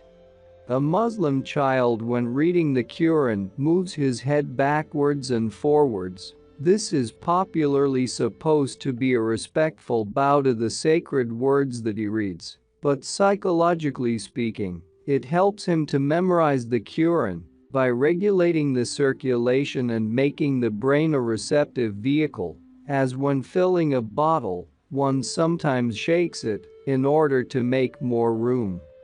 This also may be seen when a person nods the head in accepting an idea or shakes it when he cannot take it in. The mechanism of every kind of machinery that works by itself is arranged and kept going by the law of rhythm, and this is another proof of the fact that the whole mechanism of the universe is based on the law of rhythm. Music. When we pay attention to nature's music, we find that everything on the earth contributes to its harmony. The trees joyously wave their branches in rhythm with the wind, the sound of the sea, the murmuring of the breeze, the whistling of the wind through rocks, hills and mountains, the flash of the lightning, and the crash of the thunder, the harmony of the sun and moon, the movements of the stars and planets, the blooming of the flower, the fading of the leaf, the regular alternation of morning, evening, noon, and night, all reveal to the seer the music of nature. The insects have their concerts and ballets, and the choirs of birds chant in unison their hymns of praise. Dogs and cats have their orgies, foxes and wolves have their soirees musicales in the forest, while tigers and lions hold their operas in the wilderness. Music is the only means of understanding among birds and beasts. This may be seen by the graduation of pitch and the volume of tone, the manner of tune, the number of repetitions, and the duration of their various sounds. These convey to their fellow creatures the time for joining the flock, the warning of coming danger, the declaration of war, the feeling of love, and the sense of sympathy, displeasure, passion, anger, fear, and jealousy, making a language of itself. In man, breath is a constant tone, and the beat of the heart, pulse, and head keeps the rhythm continuously. An infant responds to music before it has learned how to speak. It moves its hands and feet in time and expresses its pleasure and pain in different tones. In the beginning of human creation, no language such as we now have existed, but only music. Man first expressed his thoughts and feelings by low and high, short and prolonged sounds. The depth of his tone showed his strength and power, and the height of his pitch expressed love and wisdom. Man conveyed his sincerity, insincerity, inclination, disinclination, pleasure or displeasure by the variety of his musical expressions. The tongue touching various points in the mouth, and the opening and the closing of the lips in different ways, produced a variety of sounds. The grouping of the sounds made words conveying different meanings in their various modes of expression. This gradually transformed music into a language, but language could never free itself from music. A word spoken in a certain tone shows subservience, and the same word spoken in a different tone expresses command. A word spoken in a certain pitch shows kindness, and the same word spoken in a different pitch expresses coldness. Words spoken in a certain rhythm show willingness, and the same words express unwillingness when spoken at a different degree of speed. Up to the present day, the ancient languages Sanskrit, Arabic, and Hebrew cannot be mastered by simply learning the words, pronunciation, and grammar, because a particular rhythmic and tonal expression is needed. The word in itself is frequently insufficient to express the meaning clearly. The student of language by keen study can discover this. Even modern languages are but a simplification of music. No words of any language can be spoken in one and the same way without the distinction of tone, pitch, rhythm, accent, pause and rest. A language, however simple, cannot exist without music in it. Music gives it a concrete expression. For this reason, a foreign language is rarely spoken perfectly. The words are learned, but the music is not mastered.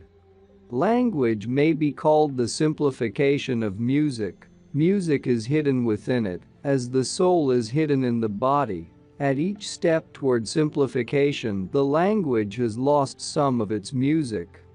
A study of ancient traditions reveals that the first divine messages were given in song, as were the Psalms of David, the Song of Solomon, the Gathas of Zoroaster and the Gita of Krishna. When language became more complex, it closed as it were one wing, the sense of tone, keeping the other wing, the sense of rhythm, outspread. This made poetry a subject distinct and separate from music. In ancient times, religions, philosophies, sciences and arts were expressed in poetry. Parts of the Vedas, Puranas, Ramayana, Mahabharata, Zendavesta, Kabbalah, and Bible are to be found in verse, as well as different arts and sciences in the ancient languages. Among the scriptures, only the Quran is entirely in prose, and even this is not devoid of poetry.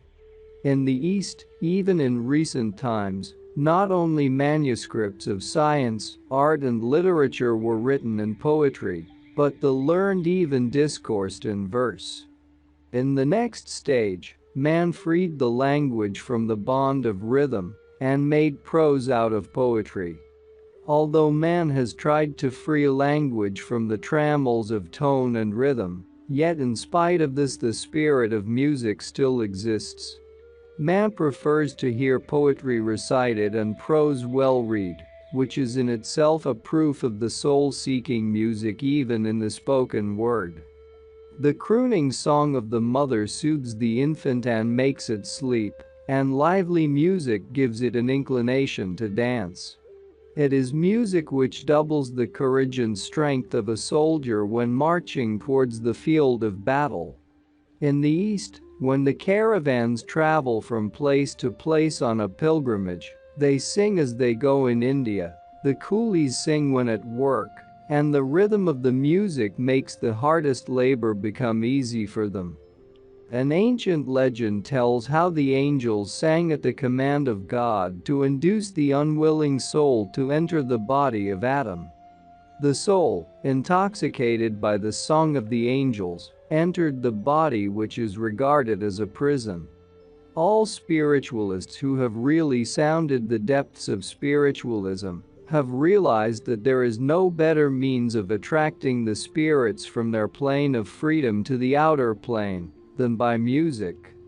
They make use of different instruments which appeal to certain spirits and sing songs that have a special effect upon the particular spirit with whom they wish to communicate. There is no magic like music for making an effect upon the human soul. The taste for music is inborn in man, and it first shows in the infant. Music is known to a child from its cradle, but as it grows in this world of delusion, its mind becomes absorbed in so many and various objects that it loses the aptitude for music which its soul possessed. When grown-up man enjoys and appreciates music in accordance with his grade of evolution and with the surroundings in which he has been born and brought up, the man of the wilderness sings his wild lays, and the man of the city his popular song.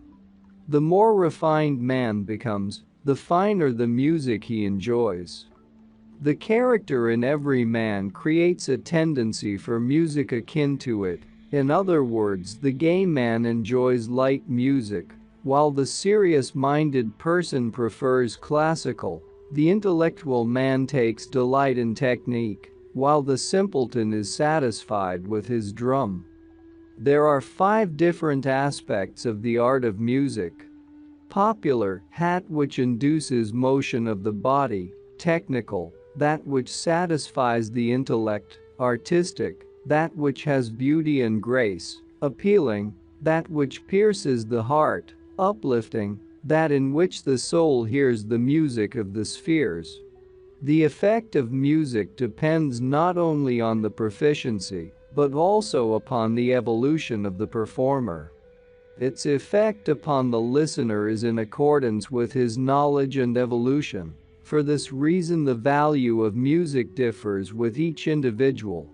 For a self-satisfied person, there is no chance of progress, because he clings contentedly to his taste according to his state of evolution, refusing to advance a step higher than his present level. He who gradually progresses along the path of music, in the end attains to the highest perfection. No other art can inspire and sweeten the personality like music. The lover of music attains sooner or later to the most sublime field of thought. India has preserved the mysticism of tone and pitch discovered by the ancients, and its music itself signifies this.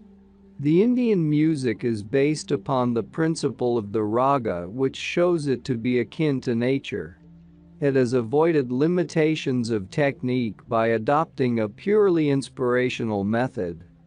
The ragas are derived from 5 different sources: the mathematical law of variety, the inspiration of the mystics, the imagination of the musicians, the natural lays peculiar to the people residing in different parts of the land, and the idealization of the poets. These made a world of ragas, calling one rag, the male, another ragini, the female, and others putra, sons, and bharja, daughters-in-law.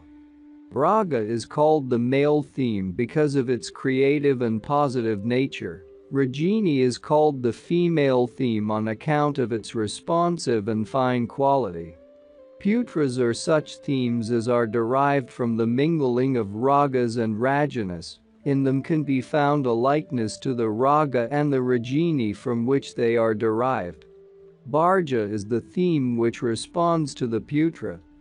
There are 6 ragas and 36 rajanas, 6 belonging to each raga, and 48 putras and 48 bharjas which constitute this family.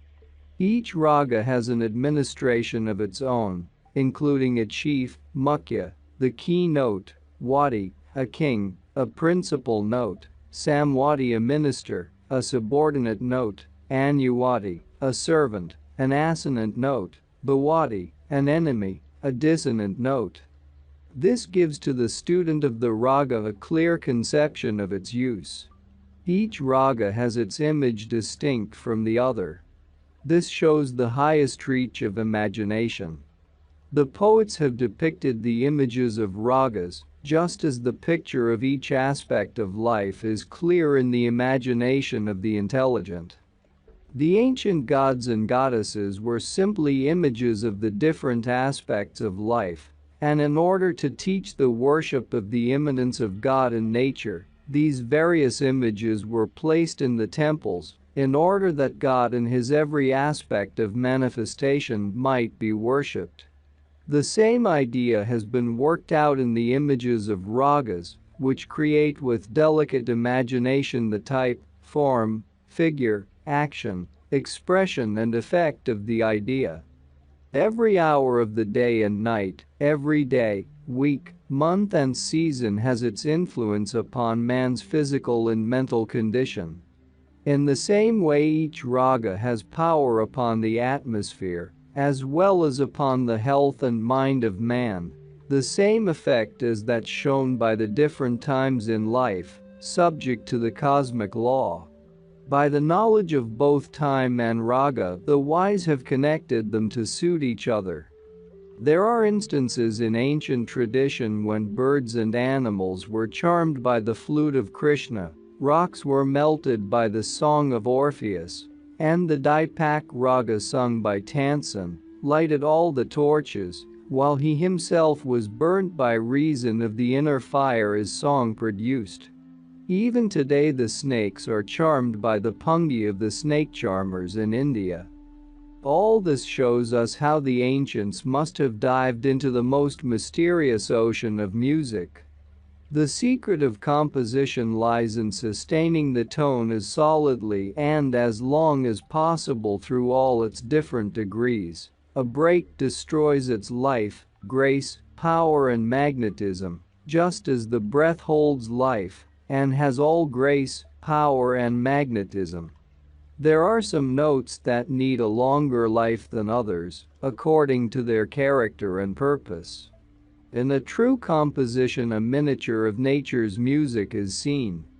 The effects of thunder, rain, and storm, and the pictures of hills and rivers, make music a real art. Although art is an improvisation on nature, yet it is only genuine when it keeps close to nature. The music which expresses the nature and character of individuals, nations or races is still higher.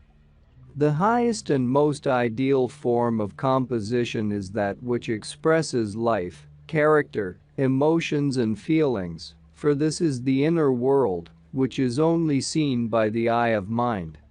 A genius uses music as a language to express fully, without the help of words, whatever he may wish to make known. For music, a perfect and universal language, can express feeling more comprehensively than any tongue. Music loses its freedom by being subject to the laws of technique, but mystics in their sacred music, regardless of the world's opinion, free both their composition and improvisations from the limitations of technicality. The art of music in the East is called kala and has three aspects: vocal, instrumental, and expressing movement. Vocal music is considered to be the highest, for it is natural. The effect produced by an instrument which is merely a machine cannot be compared with that of the human voice.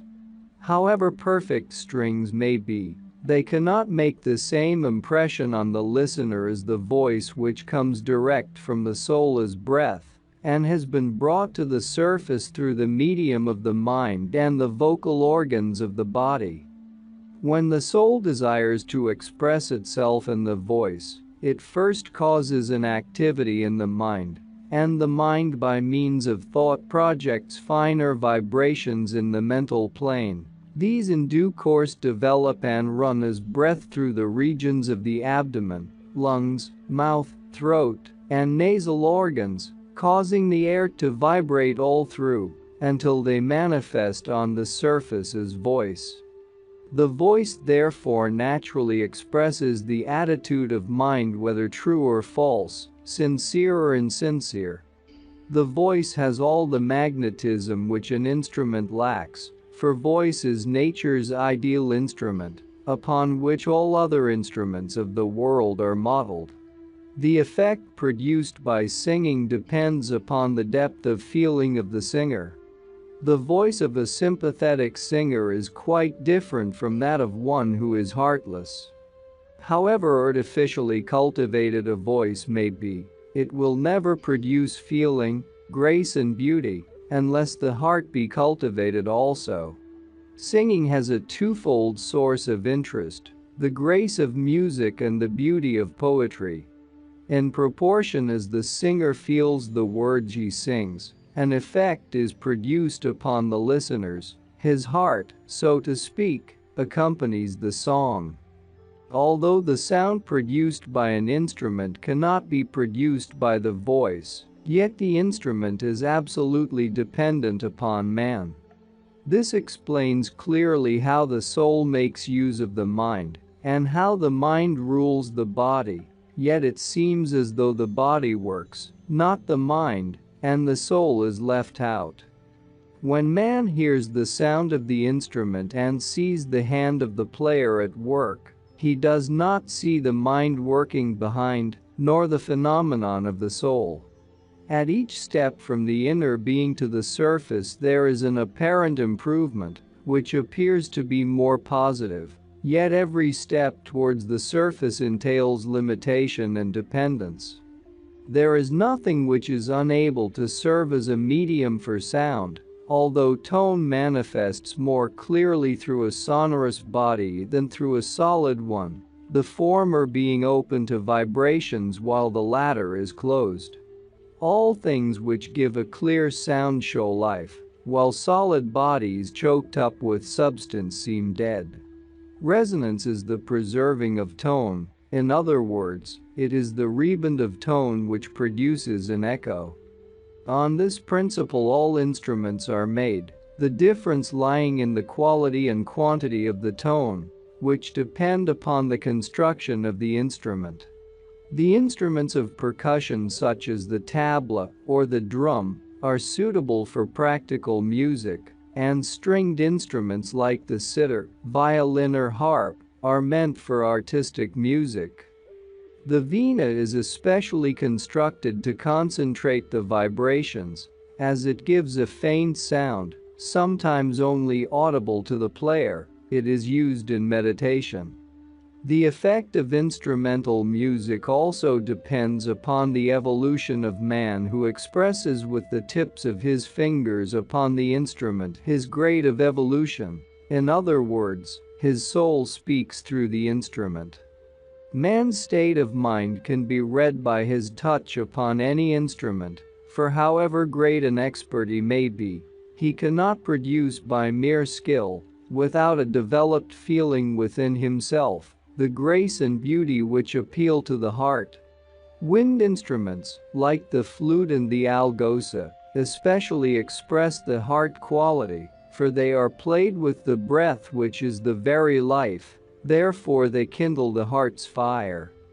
Instruments stringed with gut have a living effect, for they come from a living creature which once had a heart. Those stringed with wire have a thrilling effect, and the instruments of percussion such as the drum have a stimulating and animating effect upon man.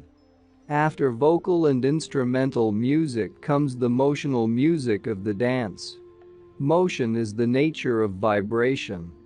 Every motion contains within itself a thought and feeling. This art is innate in man. An infant's first pleasure in life is to amuse himself with the movement of hands and feet. A child on hearing music begins to move.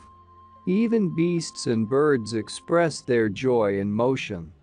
The peacock, proud in the vision of his beauty, displays his vanity in dance. Likewise, the cobra unfolds his hood and rocks his body on hearing the music of the pungi. All this proves that motion is the sign of life, and when accompanied with music, it sets both the performer and onlooker in motion. The mystics have always looked upon this subject as a sacred art. In the Hebrew scriptures we find David dancing before the Lord, and the gods and goddesses of the Greeks, Egyptians, Buddhists, and Brahmins are represented in different poses, all having a certain meaning and philosophy, relating to the great cosmic dance which is evolution. Even up to the present time among Sufis in the East, dancing takes place at their sacred meetings called Sama. For dancing is the outcome of joy. The dervishes at the Sama give an outlet to their ecstasy in raqs, which is regarded with great respect and reverence by those present, and is in itself a sacred ceremony. The art of dancing has greatly degenerated owing to its misuse. People for the most part dance either for the sake of amusement or exercise, often abusing the art in their frivolity. Tune and rhythm tend to produce an inclination for dance. To sum up, Dancing may be said to be a graceful expression of thought and feeling without uttering a word. It may be used also to impress the soul by movement, by producing an ideal picture before it. When beauty of movement is taken as the presentment of the divine ideal, then the dance becomes sacred. The music of life shows its melody and harmony in our daily experiences. Every spoken word is either a true or a false note, according to the scale of our ideal. The tone of one personality is hard like a horn, while the tone of another is soft like the high notes of a flute. The gradual progress of all creation from a lower to a higher evolution, its change from one aspect to another, is shown as in music where a melody is transposed from one key into another. The friendship and enmity among men, and their likes and dislikes, are as chords and discords. The harmony of human nature, and the human tendency to attraction and repulsion, are like the effect of the consonant and dissonant intervals in music. In tenderness of heart the tone turns into a half tone, and with the breaking of the heart the tone breaks into microtones. The more tender the heart becomes, the fuller the tone becomes, the harder the heart grows, the more dead it sounds. Each note, each scale, and each strain expires at the appointed time, and at the end of the soul's experience here the finale comes, but the impression remains, as a concert in a dream, before the radiant vision of the consciousness. With the music of the Absolute, the bass, the undertone, is going on continuously, but on the surface beneath the various keys of all the instruments of nature's music, the undertone is hidden and subdued. Every being with life comes to the surface and again returns whence it came, as each note has its return to the ocean of sound. The undertone of this existence is the loudest and the softest, the highest and the lowest. It overwhelms all instruments of soft or loud, high or low tone, until all gradually merge in it. This undertone always is, and always will be. The mystery of sound is mysticism, the harmony of life is religion. The knowledge of vibrations is metaphysics, and the analysis of atoms science, and their harmonious grouping is art. The rhythm of form is poetry, and the rhythm of sound is music. This shows that music is the art of arts and the science of all sciences, and it contains the fountain of all knowledge within itself.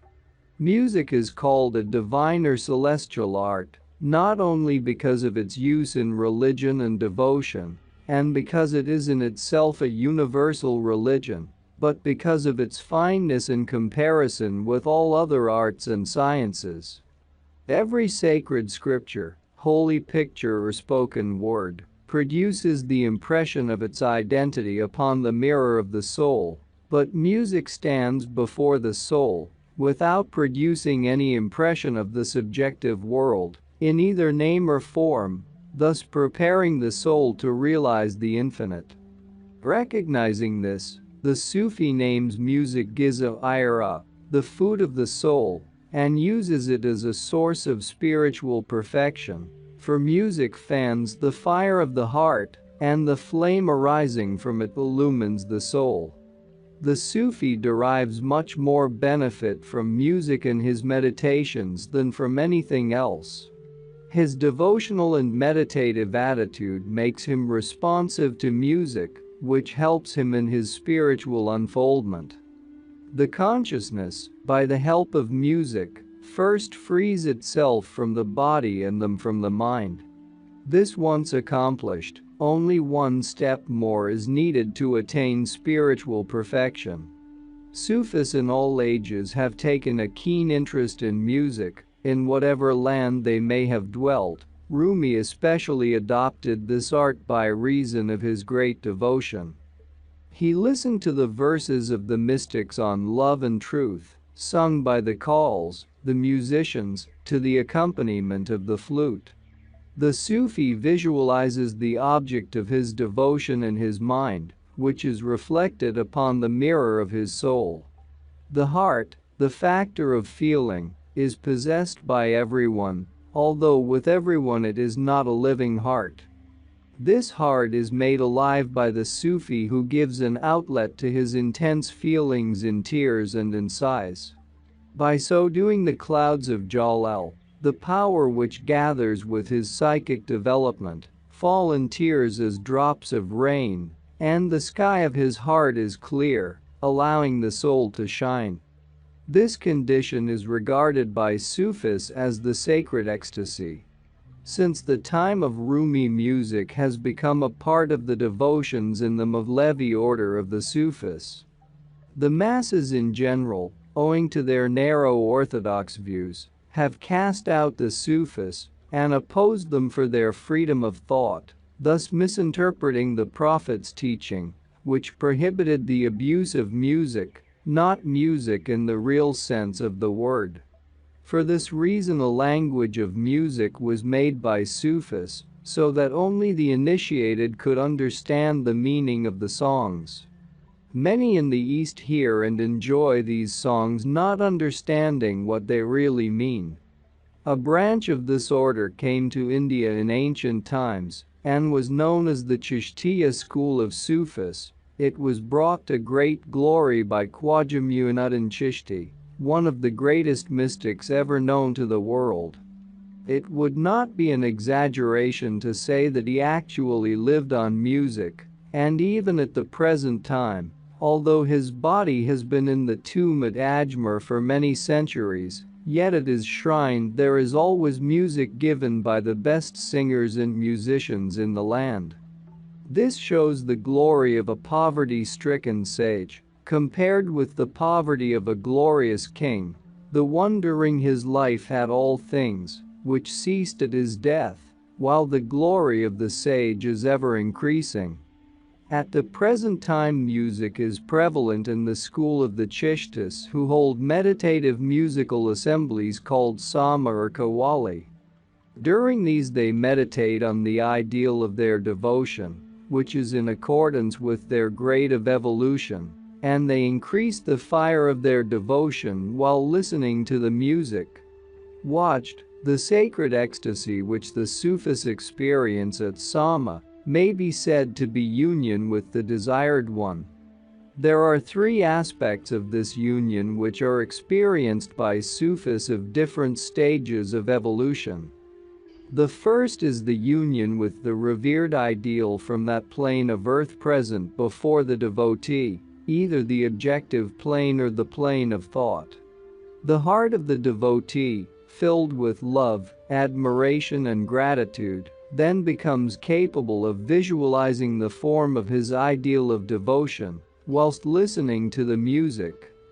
The second step in ecstasy, and the higher aspect of union, is union with the beauty of character of the ideal, irrespective of form. The song in praise of the ideal character helps the love of the devotee to gush forth and overflow.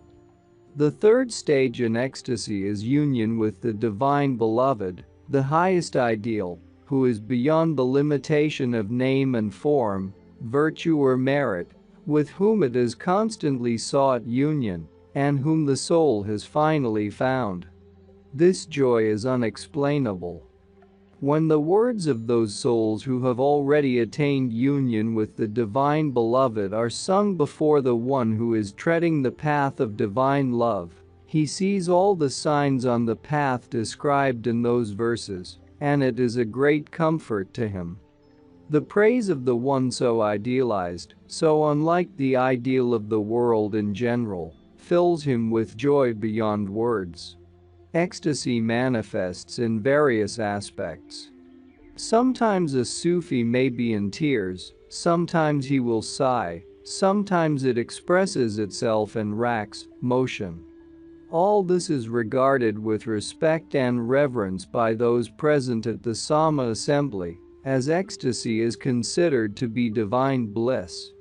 The sighing of the devotee clears a path for him into the world unseen, and his tears wash away the sins of ages.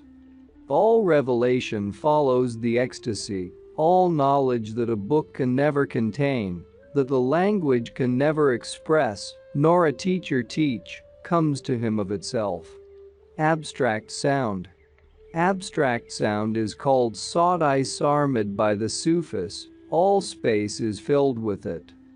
The vibrations of this sound are too fine to be either audible or visible to the material ears or eyes, since it is even difficult for the eyes to see the form and color of the ethereal vibrations on the external plane. It was the Sod-i Sarmad, the sound of the abstract plane, which Muhammad heard in the cave of Gar-i-Hira when he became lost in his divine ideal. The Quran refers to this sound in the words, "Be," and all became. Moses heard this very sound on Mount Sinai when in communion with God, and the same word was audible to Christ when absorbed in his heavenly Father in the wilderness. Shiva heard the same Anahad Nada during his samadhi in the cave of the Himalayas. The flute of Krishna is symbolic of the same sound. This sound is the source of all revelation to the masters, to whom it is revealed from within. It is because of this that they know and teach one and the same truth. The Sufi knows of the past, present and future, and about all things in life, by being able to know the direction of sound. Every aspect of one's being in which sound manifests has a peculiar effect upon life, for the activity of vibrations has a special effect in every direction.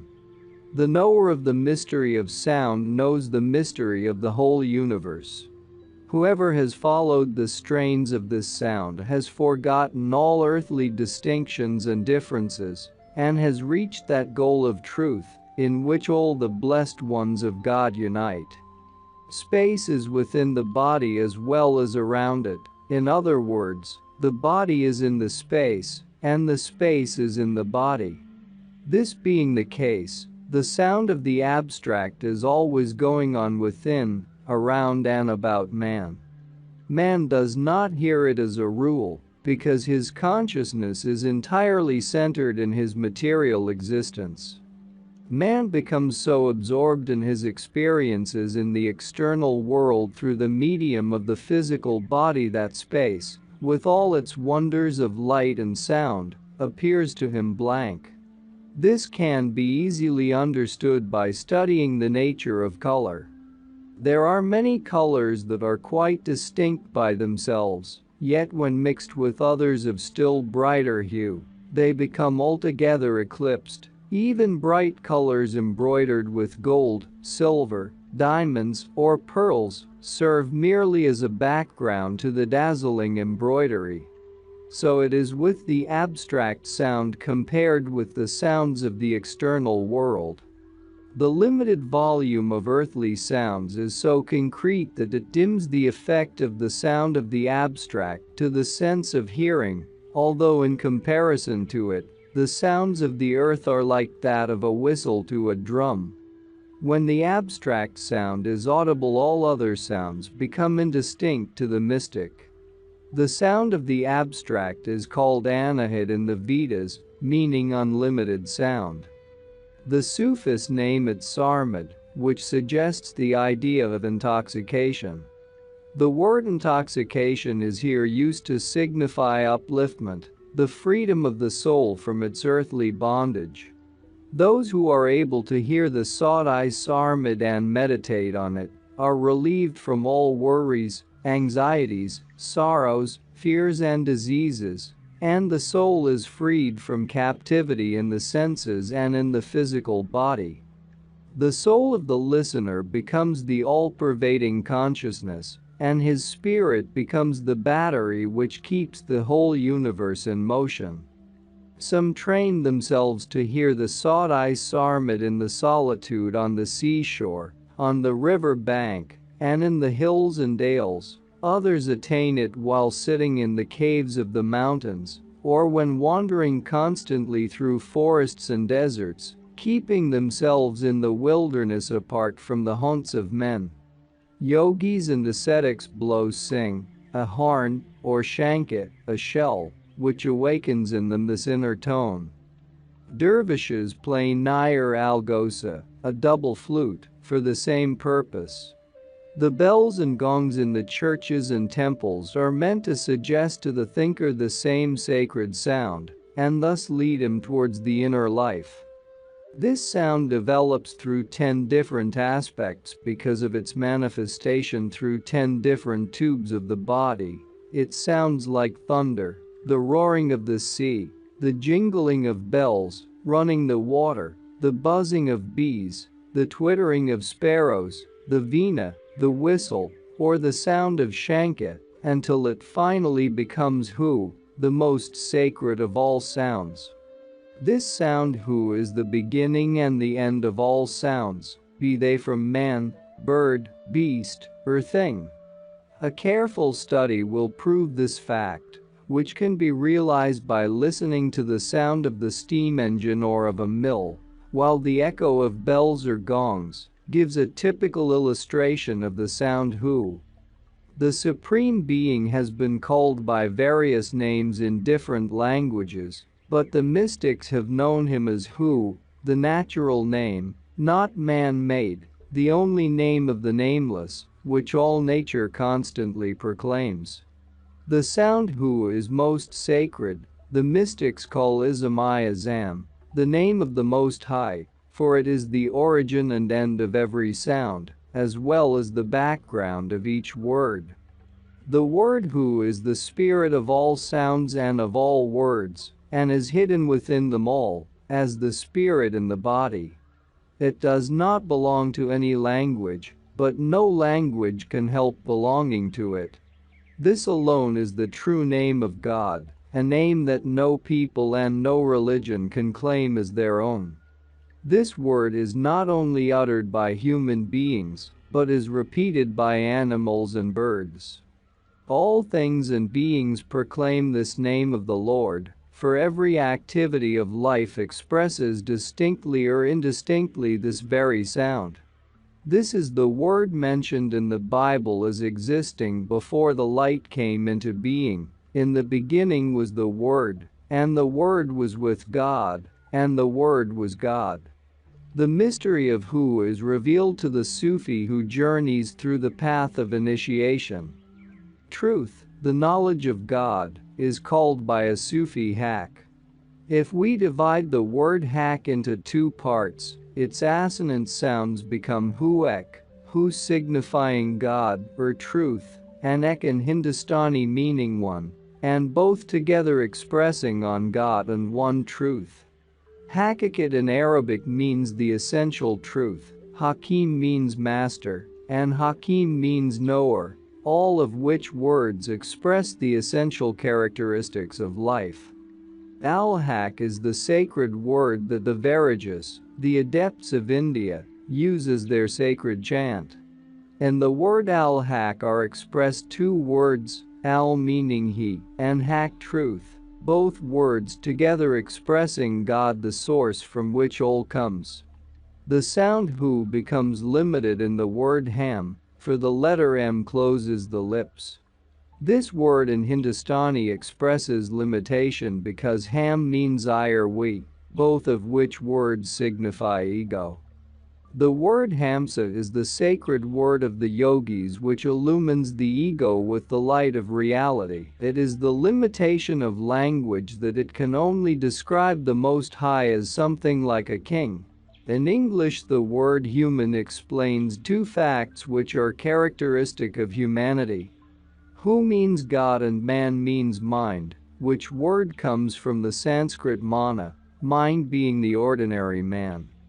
The 2 words united represent the idea of the God-conscious man. In other words, hu, God, is in all things and beings, but it is man by whom he is known. Human therefore may be said to mean God-conscious, God-realized, or God-man. The word hamd means praise, Hamid, praiseworthy, and Muhammad, praiseful. The name of the Prophet of Islam was significant of his attitude to God. Hur in Arabic means the beauties of the heaven. Its real meaning is he expression of heavenly beauty. Zuhur in Arabic means manifestation, especially that of God in nature. Ahura Mazda is the name of God known to the Zoroastrians. This first word Ahura suggests who, upon which the whole name is built. All of these examples signify the origin of God and the word who, and the life of God in everything and being. Hay in Arabic means everlasting, and Hayat means life, both of which words signify the everlasting nature of God. The word Hawal suggests the idea of omnipresence, and Hava is the origin of the name of Eve, which is symbolic of manifestation. As Adam is symbolic of life, they are named in Sanskrit Purusha and Prakriti. Jehovah was originally Yehovah, Ye suggesting the word O and Hu standing for God, while the A represents manifestation. Hu is the origin of sound, but when the sound first takes shape on the external plane, it becomes A. Therefore Aleph or Alpha is considered to be the first expression of Hu, the original word. The Sanskrit alphabet, as well as that of most other languages, begins with the letter A, as does the name of God in several tongues. The word A therefore expresses in English one, or first, and the sign of Aleph expresses the meaning one, as well as first. The letter A is pronounced without the help of the teeth or tongue, and in Sanskrit A always means without. The A is raised to the surface when the tongue rises and touches the roof of the mouth when pronouncing the letter L, lam, and the sound ends in M, mim, the pronunciation of which closes the lips. These three essential letters of the alphabet are brought together as the mystery in the Quran. With A deepened by Ain, the word ilm is formed, which means knowledge. Alim comes from the same, and means knower. Alam means state or condition, the existence which is known. When Aleph the first and Lam the central letters are brought together, they make the word Al, which means the in Arabic. In English all suggest a meaning of the entire or absolute nature of existence. The word Allah, which in Arabic means God, if divided into three parts, may be interpreted as the one who comes from nothing. El or Ella has the same meaning as Allah. The words found in the Bible, Eloi, Elohim and Hallelujah, are related to the word Allahu. The words are Omen, Amen and Amin, which are spoken in all houses of prayer, are of the same origin, and the commencement of the word expresses the beginning, and M in the midst signifies end, and the final letter is the re-echo of M, for M naturally ends in a nasal sound, the producing of which sound signifies life. In the word Ahad, which means God, the only being, two meanings are involved by assonance. In Sanskrit means without, and Hud in Arabic means limitation. It is from the same source that the words Wadat, Wadanyat, Hadi, Hada and Hidayat all come. Wadat means the consciousness of self alone, Wadanyat is the knowledge of self, Hadi, the guide, Hada, to guide, Hidayat means guidance. The more a Sufi listens to Saudi Sarmad, the sound of the abstract, the more his consciousness becomes free from all the limitations of life. The soul floats above the physical and mental plane without any special effort on man's part, which shows its calm and peace. This is the heavenly wine, to which all Sufi poets refer, which is totally unlike the momentary intoxications of this mortal plane. A heavenly bliss then springs in the heart of a Sufi. His mind is purified from sin, his body from all impurities, and a pathway is open for him towards the world unseen, He begins to receive inspirations, intuitions, impressions, and revelations without the least effort on his part.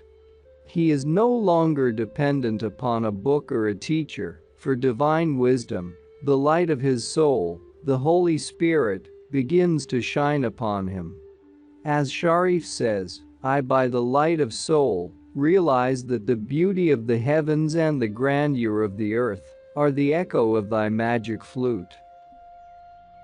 And that's not all, our experts and regular viewers respond to all comments. Also check if you forgot to subscribe and set your bell to receive notifications about new audiobooks and other useful self-development materials that we release regularly. Join in the discussions, don't forget to give likes and, if possible and inspired, support the development of the channel financially. All useful links will be in the description and the first attached comment. Goodness, love and wisdom to all. And now move on to watch the next part of the video at the links below, or choose something from the playlists of the channel and those you see on the screen.